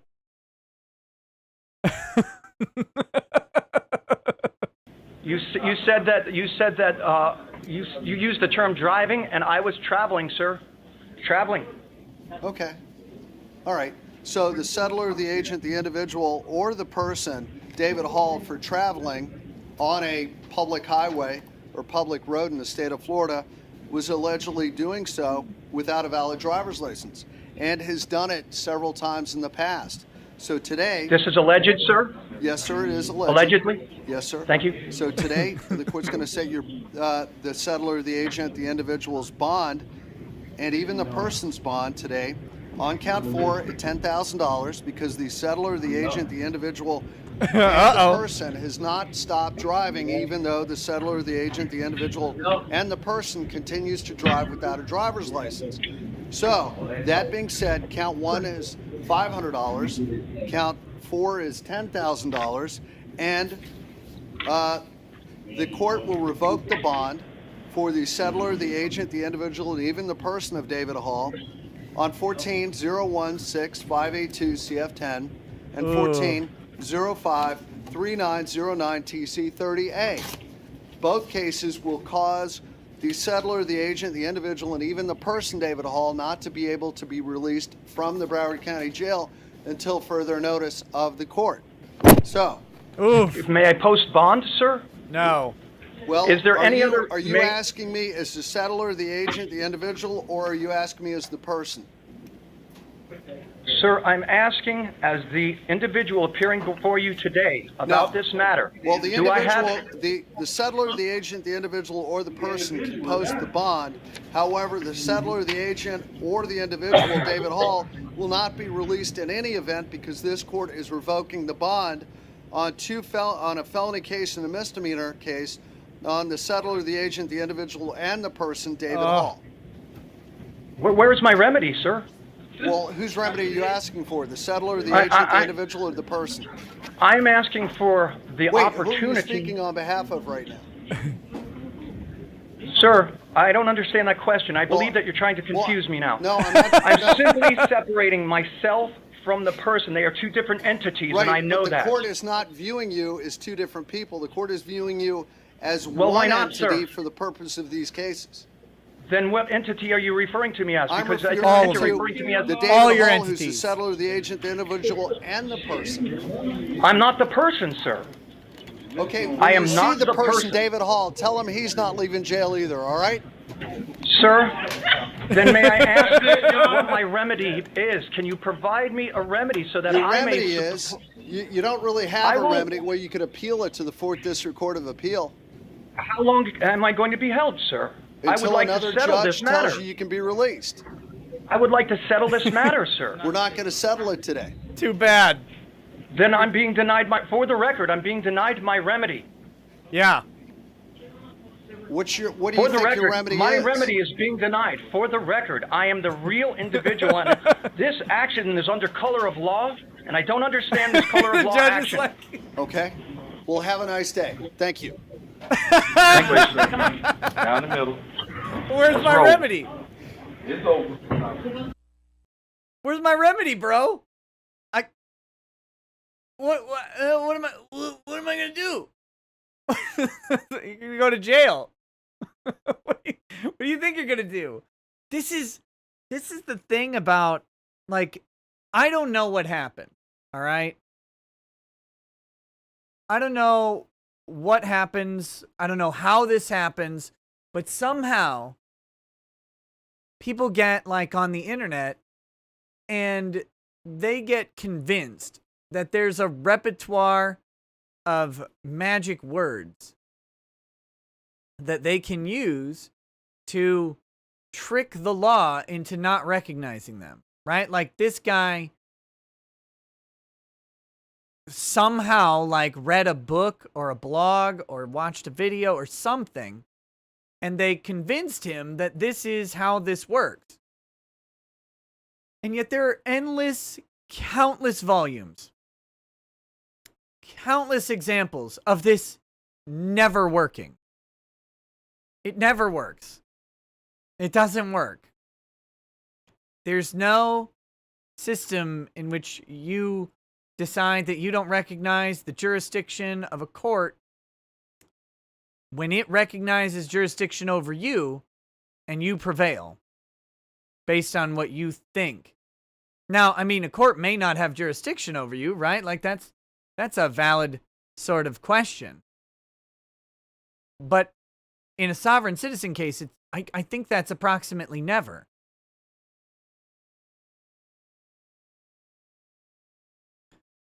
Yeah, I know that people have won, and I'm guessing when they do win, there's like a cognizable legal claim that they have as to why they legitimately won, and then they just happened to use the lunacy as well, and it worked out because of their otherwise valid claim.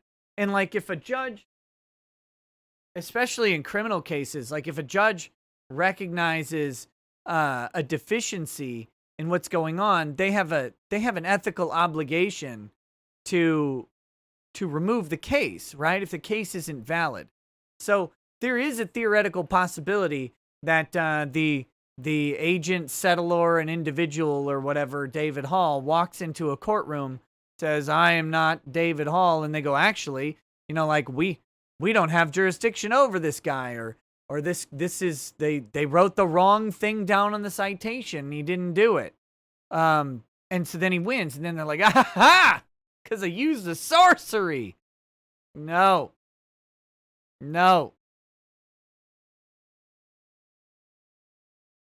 Oh.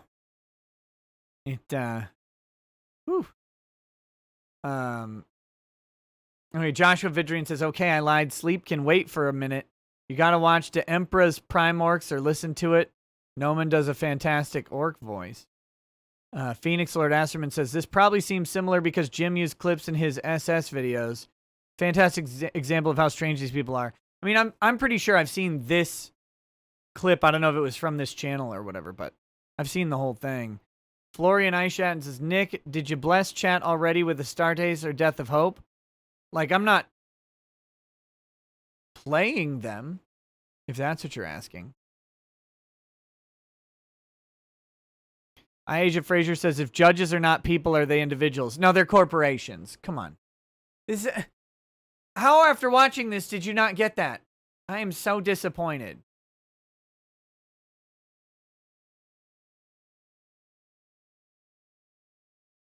And by the way, let me just have a humble suggestion. If you are making an appearance to a judge and you are in a jail and in handcuffs, or you were recently in handcuffs and detained, obviously. Yes, what's happening to you is happening under color of law. You don't need to inform the judge or the record that the recorded court proceeding over whether or not you are literally free to walk away. You don't have to inform them that that's happening under color of law. It definitely is. And all of the systems involved are aware of it, and all of the corporate entities are certainly familiar with the color of the law that is happening. And they're fully cognizant of their authority in the matter. So, okay.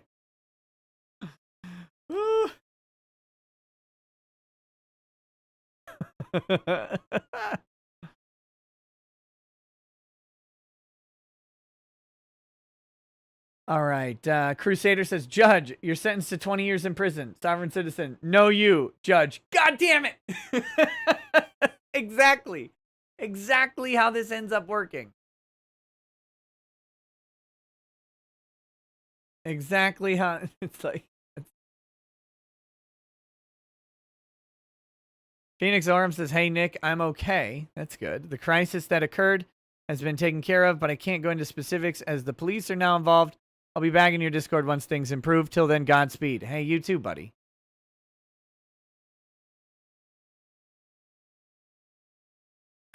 Woo. Can you paint with all the colors of the law? Oh my gosh. Can you sing with all the voices of the courthouse? Can you paint with all the colors of the law? But here's the thing. I see you saying sovereigns should get off grid. Drinking is not a good call.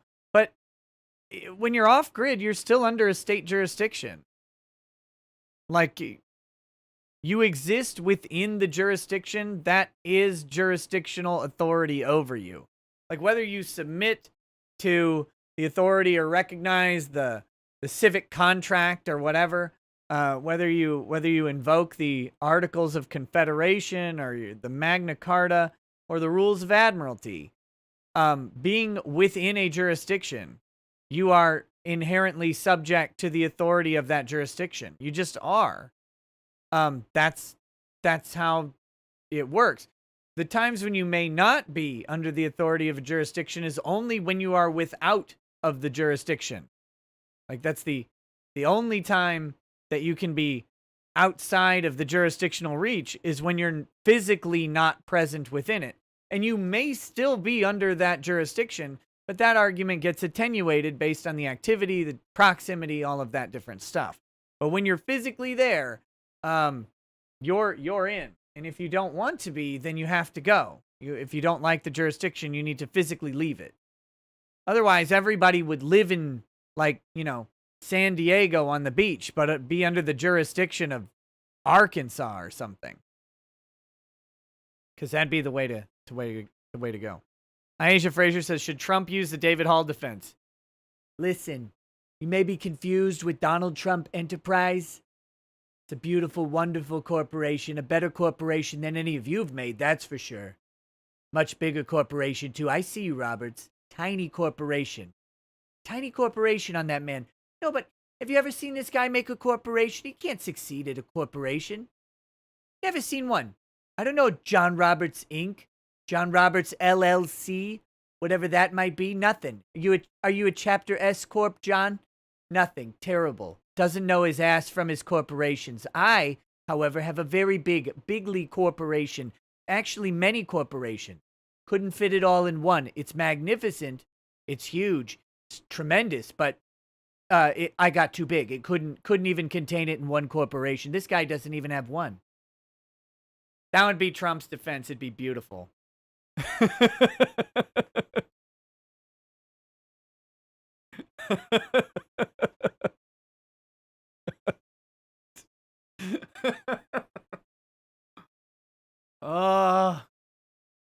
You want him to just shame Roberts. That would be so funny. Right on C-SPAN.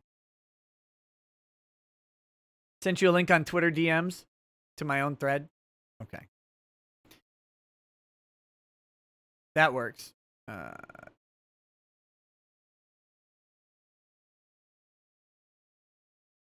Oh, it's in here. Okay.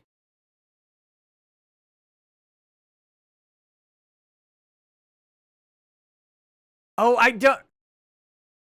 Some of these have licensed music in them. Hold on. Yeah, I don't. The videos are not a big deal. Licensed music, though, that gets really iffy.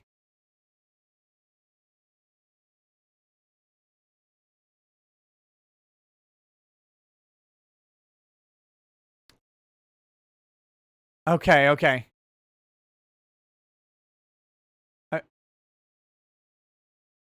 Okay, well, we can do this one. We can do the... Stop it. We can do this one because this one doesn't have licensed music, so that's good. Let's see.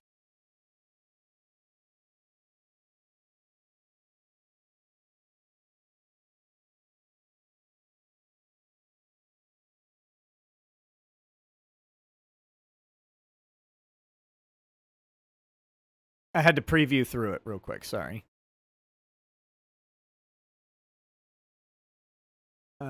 Here we go.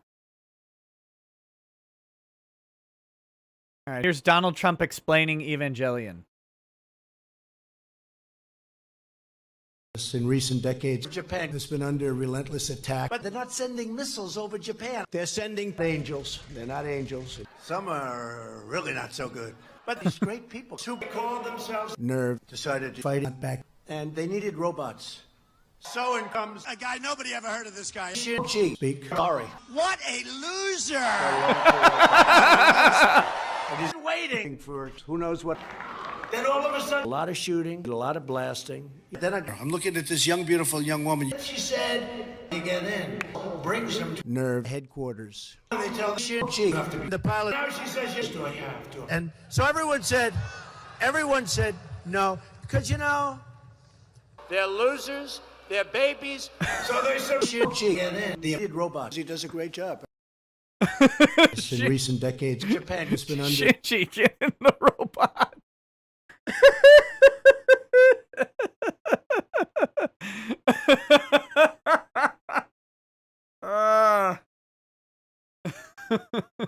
Loser.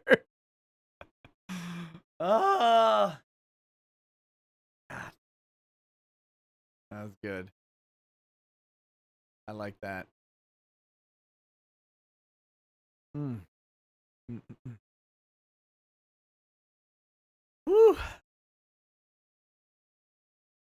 Phoenix Oram says, shameless plug. MGTOWN Podcast will be recording an episode of Spit Roasting with Drex this Wednesday.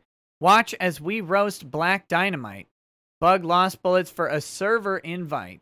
So, there you go. You guys can check out the MGTOWN Podcast, roasting Black Dynamite. So that should be fun. Please say something as Mitch McConnell. Plumplern.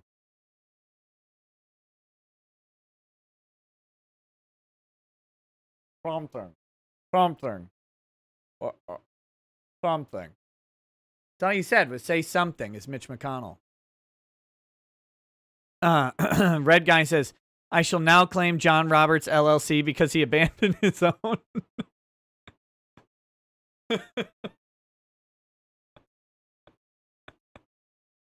Oh. Well, the President of the United States is proposing and sending giant robots over to Japan.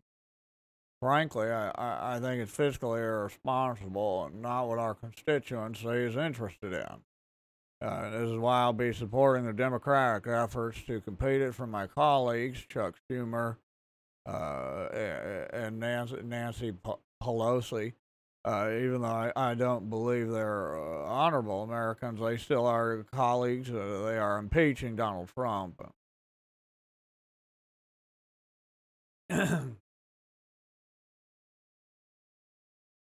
Whew. That one gets kind of hard because, like, pulling my jaw back like that actually closes off my throat a little bit and, like, fluid starts to build up back there. It's gross. Now I know how, you know. Damn it. Now I know how young women looking for money feel. Okay. That's how we're going to go then. How Kamala feels. That works too. You know, I wasn't going to say it. Wasn't going to do it. But the Sultanator Sodiumite did. Black Dynamite is a parody, though, so wouldn't roasting it be redundant? Maybe they're roasting the quality of the parody. Did you even consider that? Did you even think about that?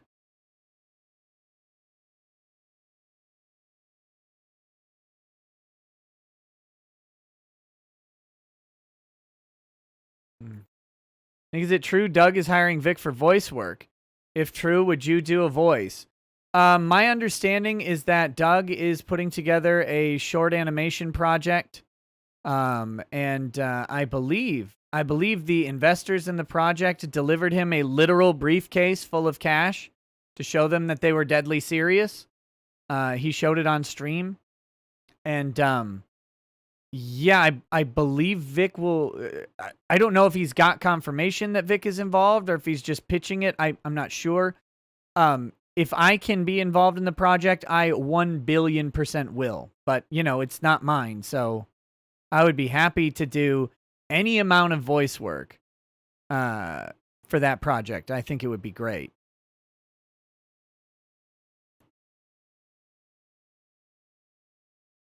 I think it'd be fantastic. Crusader says, hey, Nick, is it wrong for a man to ask the woman he's marrying to quit her career and become a homemaker? See more and more people saying it's wrong for a man to do that. I guess it depends on how the discussion is framed and occurs. Like, I don't know. Lady Rackets and I discussed that early on in our relationship and came to an agreement about it. It wasn't like, I demand you stay home and be a housewoman. So, I mean, there's ways to tackle everything. I think it should be a discussion in general. Because that should be wrapped up in discussions about like how your family unit will operate and proceed and how you're going to have kids.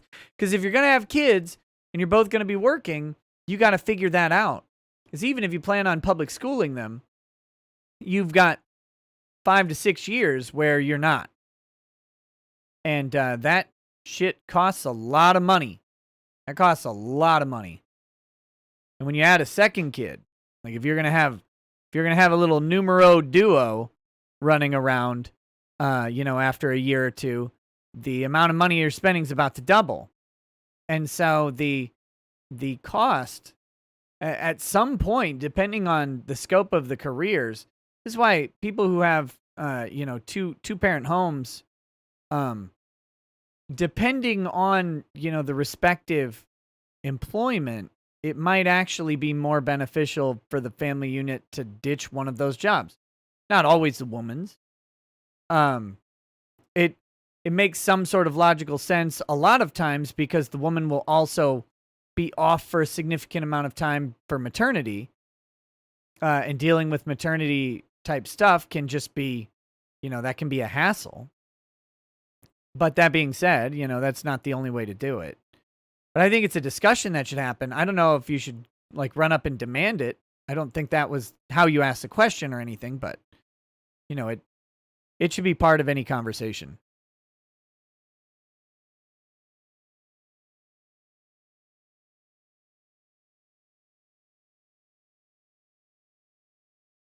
Oh. Let's see.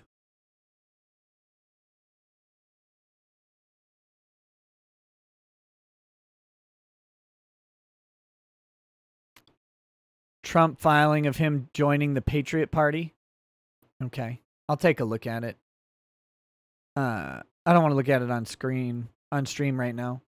Because this is supposed to be about jokes and fun stuff. not talking about politics too much. So, but I'll look at it, maybe talk about it on short video or live stream this week. Am I doing Twitch? I am. More kids equal more money from the government. I know Octomom had 8 kids for that very reason. It really depends. It really depends on, a whole bunch of things. The situation. Octomom ended up making a bunch of money temporarily. And she might not have qualified for all those kids. But I mean, having those kids was an avenue for income for her as well. Doing porn or whatever. It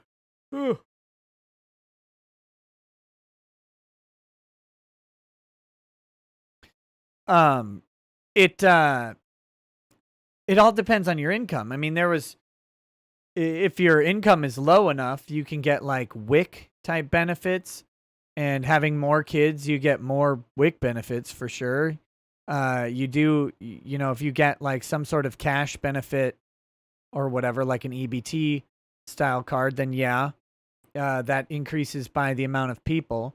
And also similarly, the floor income level on government aid goes up by family size up to an extent. So in Minnesota, if you have a family of my size, I think you have to make more than $60,000 a year to be off of government programs, something like that, or government healthcare. I don't remember how far they all go. It's different caps for different programs, but yeah, having more kids both is more money and allows you to make more money and still be on government programs.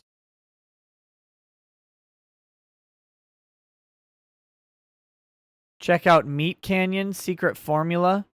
I want to see some no. I don't want to do that. What do you think of Tasha's? I didn't particularly like it overall. I think it's fine.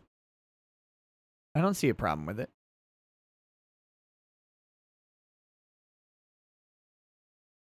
Were you in the government program? We were in, when we were a foster family, the kids qualify for WIC. So yeah, we were on WIC while we were a foster family. And then we were on government health care for a while. We were on government health care, got off of government health care, and then Obamacare came in and raised the price of government health care so much that we had to go back on it. And then, now I make plenty of money on YouTube. So I don't qualify.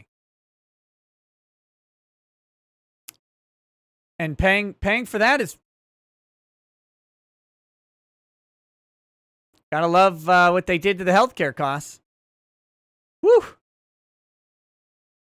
Woo! Woo!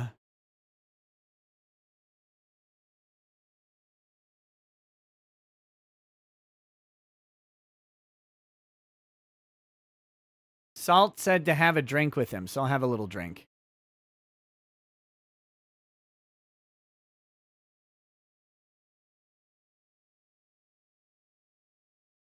Move to a country with much lower healthcare costs. Look, if I didn't have 5 children and a bunch of family in the States, maybe. But I'm not so mobile anymore. Red Guy says, Tasha's gives brutal critical as a feat, 9th level barbarian for nothing. Cool. I like the Artificer Armorer subclass. That one's fun. To you, Salt. Cheers, bud.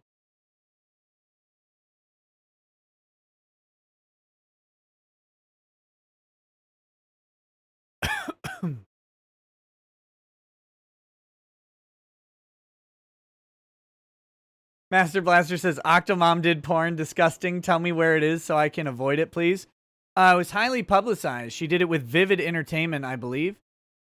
So I assume you can find it behind a Vivid paywall somewhere. But from what I understand, I believe it was only a solo show. So everybody was kind of pissed.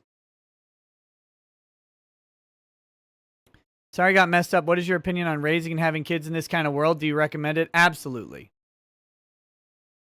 Absolutely.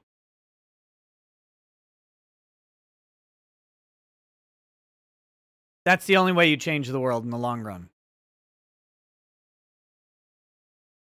Phoenix says, if you have a soda stream, try putting your whiskey in it. I threw my soda stream right in the fucking garbage.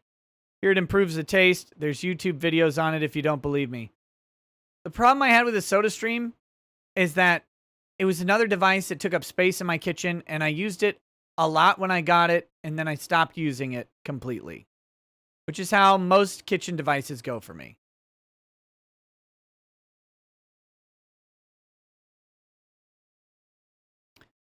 Danny Galaxy, the country's been going in the wrong direction forever. It's never going in the right direction. So, like, it's not suddenly particularly bad to raise kids. In my opinion. That's me. You raise your kids. You raise your kids, though. Like, you do it. Don't let someone else do it. You do it.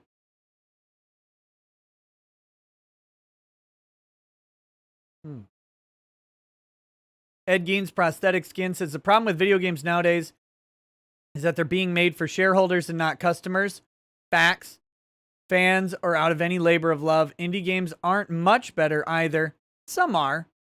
Looking forward to your Koikatsu party let's play that you promised. Wait, what? I didn't promise a Koikatsu party. What is that? What is that? I've never even heard of it, so I know I didn't promise it. Crusader says, it's a shame to see CD Projekt Red kill so much goodwill, which they took so long to build up. If you were in their shoes, what would you do immediately to try and remedying your reputation? Own up to everything. Like, honesty is just how you deal with things. If you want to maintain or regain a reputation, you've got to be honest. That's the first and most crucial step. Be honest. Just be honest. Say, look, we knew the game was not in a solid state. We thought we could get it there. We misrepresented. Now, of course, the problem that they've got is the legal problem. The shareholder suit. So what you got to do is you got to get the shareholders on board with this. You got to negotiate this with them and get that suit settled out. And they have an incentive to get the suit settled out. You settle out with the shareholders, the share price likely stabilizes and goes up. But you have to eat your shit, man. You can't just take a dump on the living room floor. You got to get rid of it. So you got to come out and you've got to tell people that you fucked up, that you released a game, you knew it was buggy, you wanted to get it out for the holidays, and you say, we had shareholders, we had expectations and investors, we didn't want another delay. What we should have done was inform people of the status of the release. At the time, we should have said, hey, we really wanted to have this game fully loaded, ready to go. We thought we could do it. We haven't been able to. COVID has complicated everything. What we're going to do, though, is we're going to promise you a solid experience with an aggressive patch schedule and let it out. They didn't do that, and they should say, we should have done that. Because he did not do exactly that. Not exactly. Not exactly. They have been hesitant to own that from what I've seen. I don't know. Maybe they did. Maybe they did and I didn't see it. But I haven't seen that. We'll put it that way. What they need, but they need to fully own everything that they did. I know they're trying to make amends with the patching, but the problem is that when you lie to someone and then you try and go back and say, I'm sorry, I lied, it kind of rings hollow. So, I don't know. But then you gotta deliver. You gotta deliver over and over. Problem is, I don't know that they can deliver on Cyberpunk adequately.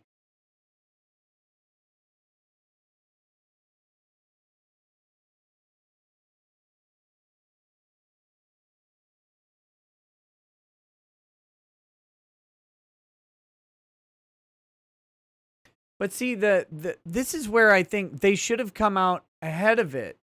Just come out ahead. Like, we've had shit games released. Like, Diablo 3 was garbage when it was released. In a lot of ways, Diablo 2 was bad on release, too. But Diablo 3 in particular was terrible on release. Went on to be a wildly successful game. Fallout 76, terrible on release. Probably still terrible. But I think ultimately successful, profitable. Lots of games have bad, rocky launches, and it's fine. I don't understand why they think gamers won't forgive them if they tell us in advance. Like, we'll still buy it. We buy early access stuff all the time. Just be upfront about it. That's what I don't get. I don't understand it. When you look past the hype and overlook the bugs, it's just not that good of a game and falls real short on all aspects. My problem is I don't want to go back to play it.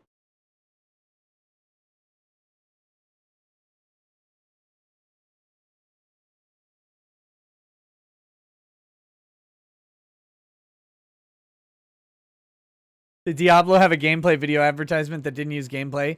Diablo 3 actually had a gameplay video released that did not at all reflect the final product of Diablo 3. They changed it dramatically. Now, people knew that they changed it dramatically before it was released, but I mean, Diablo 3 was going to be Diablo 2 originally. And then it became Diablo 3. Like, it became a separate thing.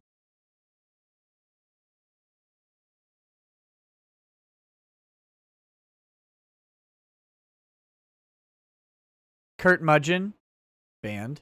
Thank you. By the way, guys, we're 7 likes short of 500. Why don't we go ahead and hit that like button if you like the streams. If you like these chilled out discussion streams.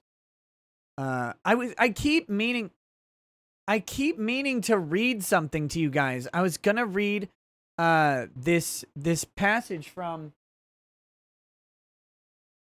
the Solar War. Someday I'm gonna read it. It's around page 205. And it's the death of Jubal Khan. It's the death of Jubal Khan. And Jubal Khan is so this is during the Horus Heresy. And Jubal Khan is, I think he's first captain of the White Scars. And it's either Jubal or Tubal, I can't remember. think it's Jubal. Jubl, not Jewball.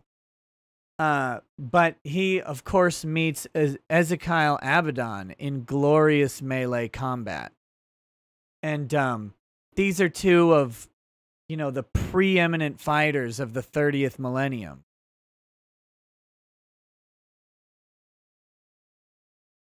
And it's a really, it wraps up, or it encapsulates, I should say. It encapsulates the way 40K works.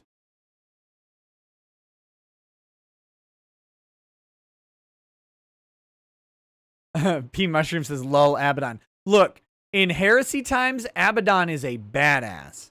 An absolute badass. No, yes, man. This is in 30K. This is back during the Horus Heresy.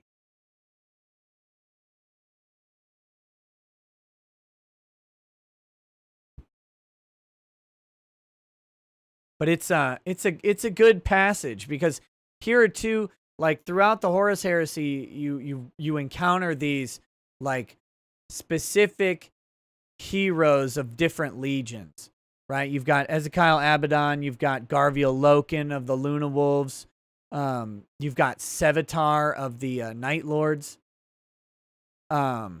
you've got Foryx of the what's he? The Iron Warriors.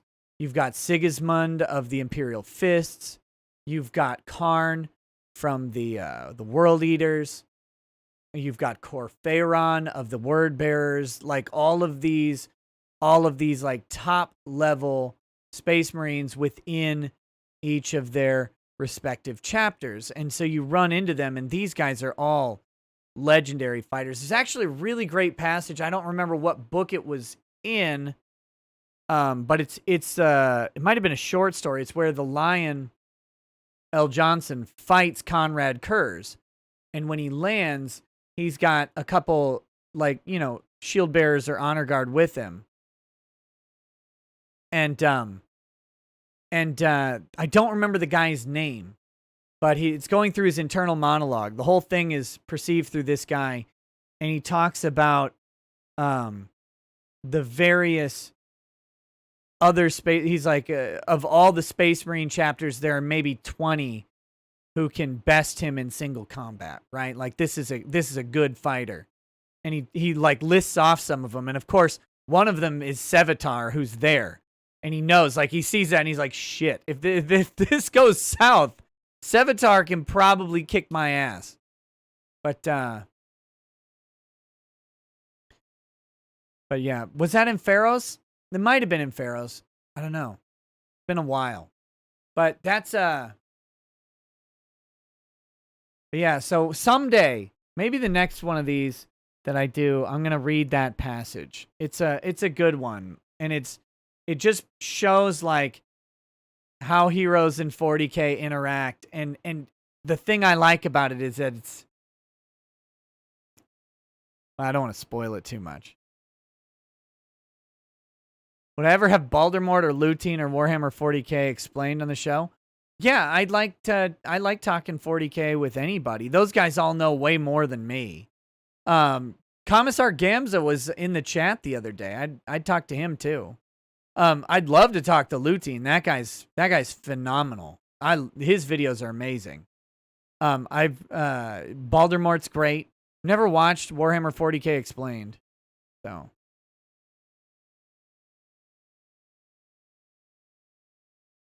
Kurt Mudgeon, the Space Marines don't all fight each other. You have to look at 40K is like a modern gothic sci-fi retelling of Paradise Lost, specifically the conflict between God and Lucifer. And so when Lucifer takes his angels, a third of the host of angels or whatever, and rebels against God, that's Horus Lupercal, rebelling against the Emperor. So. It was Savage Weapons. Thank you, Jimmy the Hand. Thank you. Have I ever talked to Arch? Only through email once. Yeah, he got his channel back. I'm very glad about that. Diamond Tranquil, I like Lutein's take on retcons. Like 40K doesn't actually retcon things very often. People call it retcons, but the information like in the universe, the lore itself is unreliable. So it leaves them a lot of flexibility to not like fully retcon things. Why don't you make a beginner's guide to Warhammer series of lore videos? I don't want to watch 1,000 videos to understand the lore. Just do it. Because you still need 1,000 videos. Mandalore Gaming. Yeah, I've watched his. I've watched a bunch of his videos. I started reading the Space Wolf Omnibus. I'm trying to remember the Force Commander that used Chaos Power, and a lot of the Inquisitors don't like him.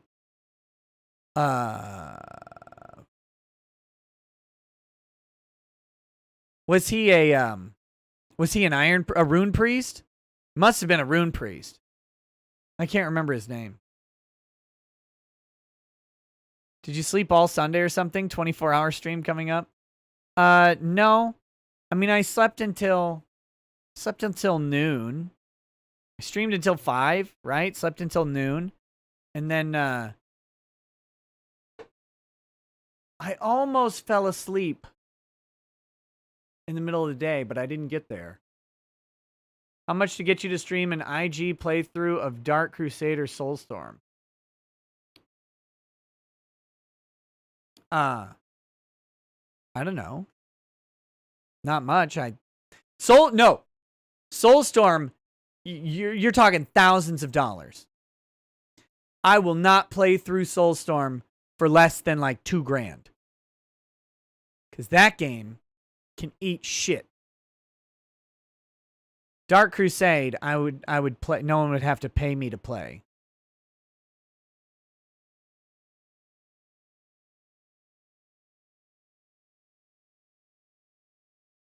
Soulstorm, they had mechanics where defending your own territories was such an abusive pain in the ass in that system. That game fucking sucked.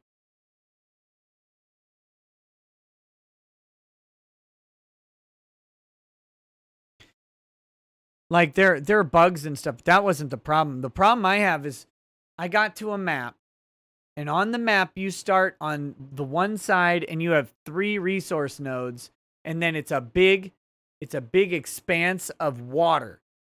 And the enemy who holds the map has like 5 or 6 resource nodes.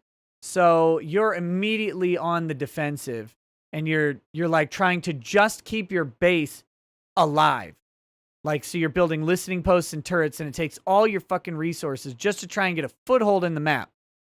And you go through this damn thing, and you end up playing it, and you beat this stupid map finally. And it takes me like an hour to beat this stupid map. I hate it. And then the next turn, they just attack back on the map. But for some reason in Soulstorm, they got rid of persistent bases. And for some reason, you get stationed back on the weak-ass side of the map. It's like, wait, I hold the territory. I would go over to the other side and have the dominant resources. That's how you should do it. That's how it should work. But no, not in Soulstorm. In Dark Crusade, that's how it works. You get to keep your basic base footprint. And then with the basic base footprint, you have a tactical advantage and a resource advantage over the enemy from the get-go. Not in Soulstorm, and I hate that.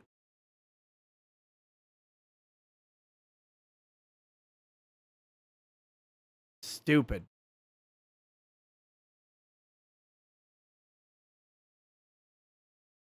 Don't know if you ever read the Soul Drinker series, buddy. Look at how I'm painting my 7-inch Marine. Oh yeah. Oh yeah. Soul Drinkers are my jam. One of my favorite scenes is this hit squad they send into the archives of Terra to burn out a whole section. Yeah, that's a cool one. I love when Sarpendon fights that Inquisitor.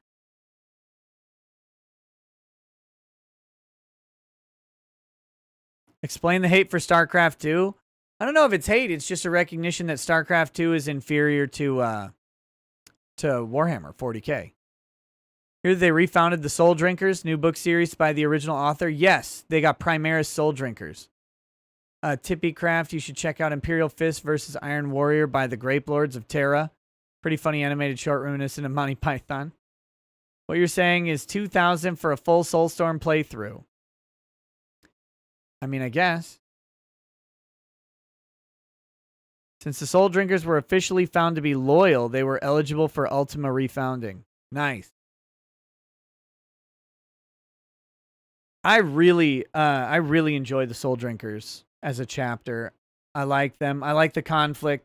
Again, it's that very 40K sort of feel. They're loyal, but like, and other people think they're not. But this is how a lot of things in 40K work, right? Eisenhorn is loyal to the Imperium and the Emperor, but Eisenhorn is a heretic eventually, hunted down by Ravenor. He's and a lot of Inquisitors end up in that sort of footing.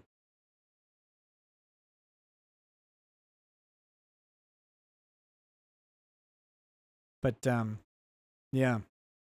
So.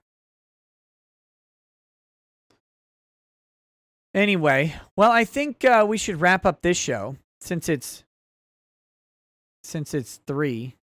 I know you could pay for extra stuff to lay down bases in territories you conquered. I remember this distinctly because I only ever paid Soulstorm. They still put you at the tactically weak position on that particular map, and I hated it so much I stopped playing. I innocently walked into a 4K model shop asking for a Hydralisk model because I thought they must have StarCraft 2 stuff. It's so similar. Awig says, maybe don't be an e-thought and tell people to give you money to do things you don't want to do. If someone gives me $2,000 to play Soulstorm, they're dumb, but I'll do it.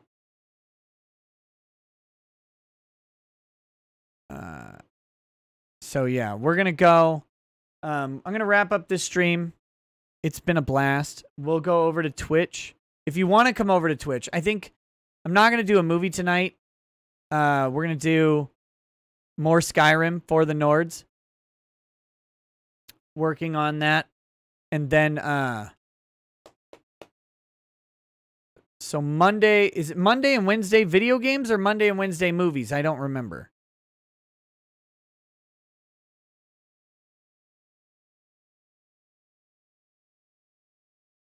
Look, I'll raid Adriana Chechik's Twitch channel. I'll raid it sometime if she's ever on when I'm done, but the I can't remember. I think Monday and Wednesday are video games and Tuesday and Thursday are movies. I'll have to go back and check, but whichever one, that's how we alternate now. Conan Zor, it's twitch.tv/Ricada Law. Jeff the Gamer, how much to play Ace Attorney 2? $250,000.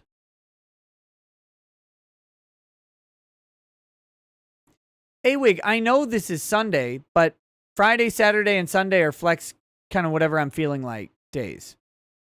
But I'm saying that if you like the movies, they'll be back next week. I just can't remember which day it was.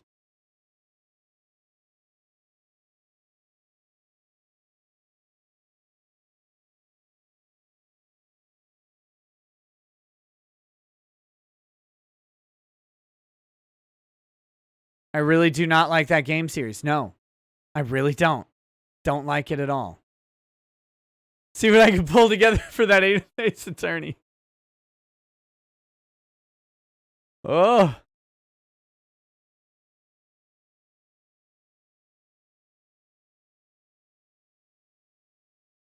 All right, guys. Thanks for hanging out with me tonight. I always appreciate how many people come and just stick around for these relaxed shows. It's a bunch of fun for me, so thanks. And we'll see you over on Twitch. I'll play the outro here, and then we'll be back in just a minute. Monday and Wednesday are movies, others are games. Okay, cool. There we go. Thanks, Ron, for reminding me. I just couldn't remember. All right, guys. We'll see you over on Twitch. Have a good night. If you don't, If you don't go to Twitch, have a good night. Otherwise, have a bad one. Just kidding. Peace. Peace.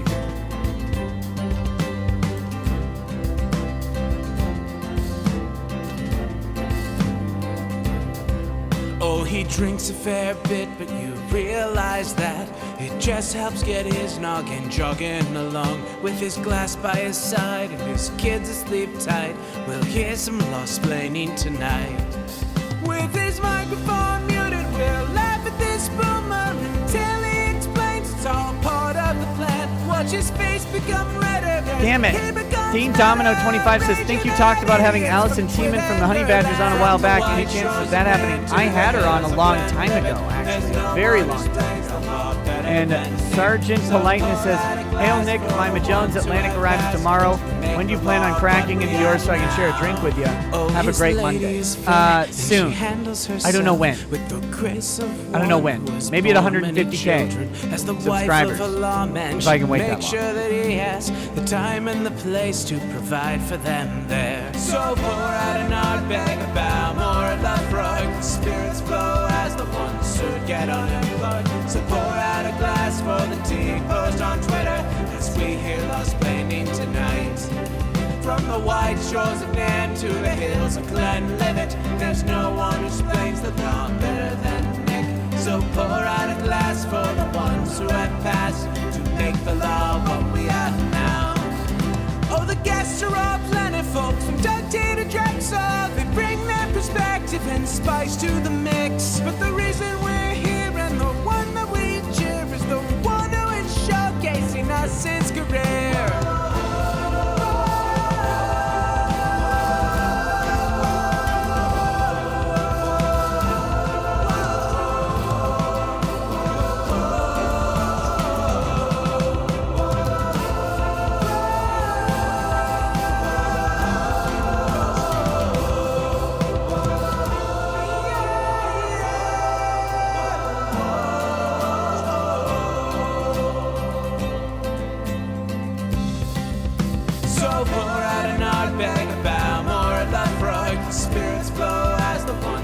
Get unemployed. So pour out a glass for the tea post on Twitter as we hear lost planning tonight. From the white shores of Nan to the hills of Glenlivet, there's no one who explains the law better than Nick. So pour out a glass for the ones who have passed to make the law what we are.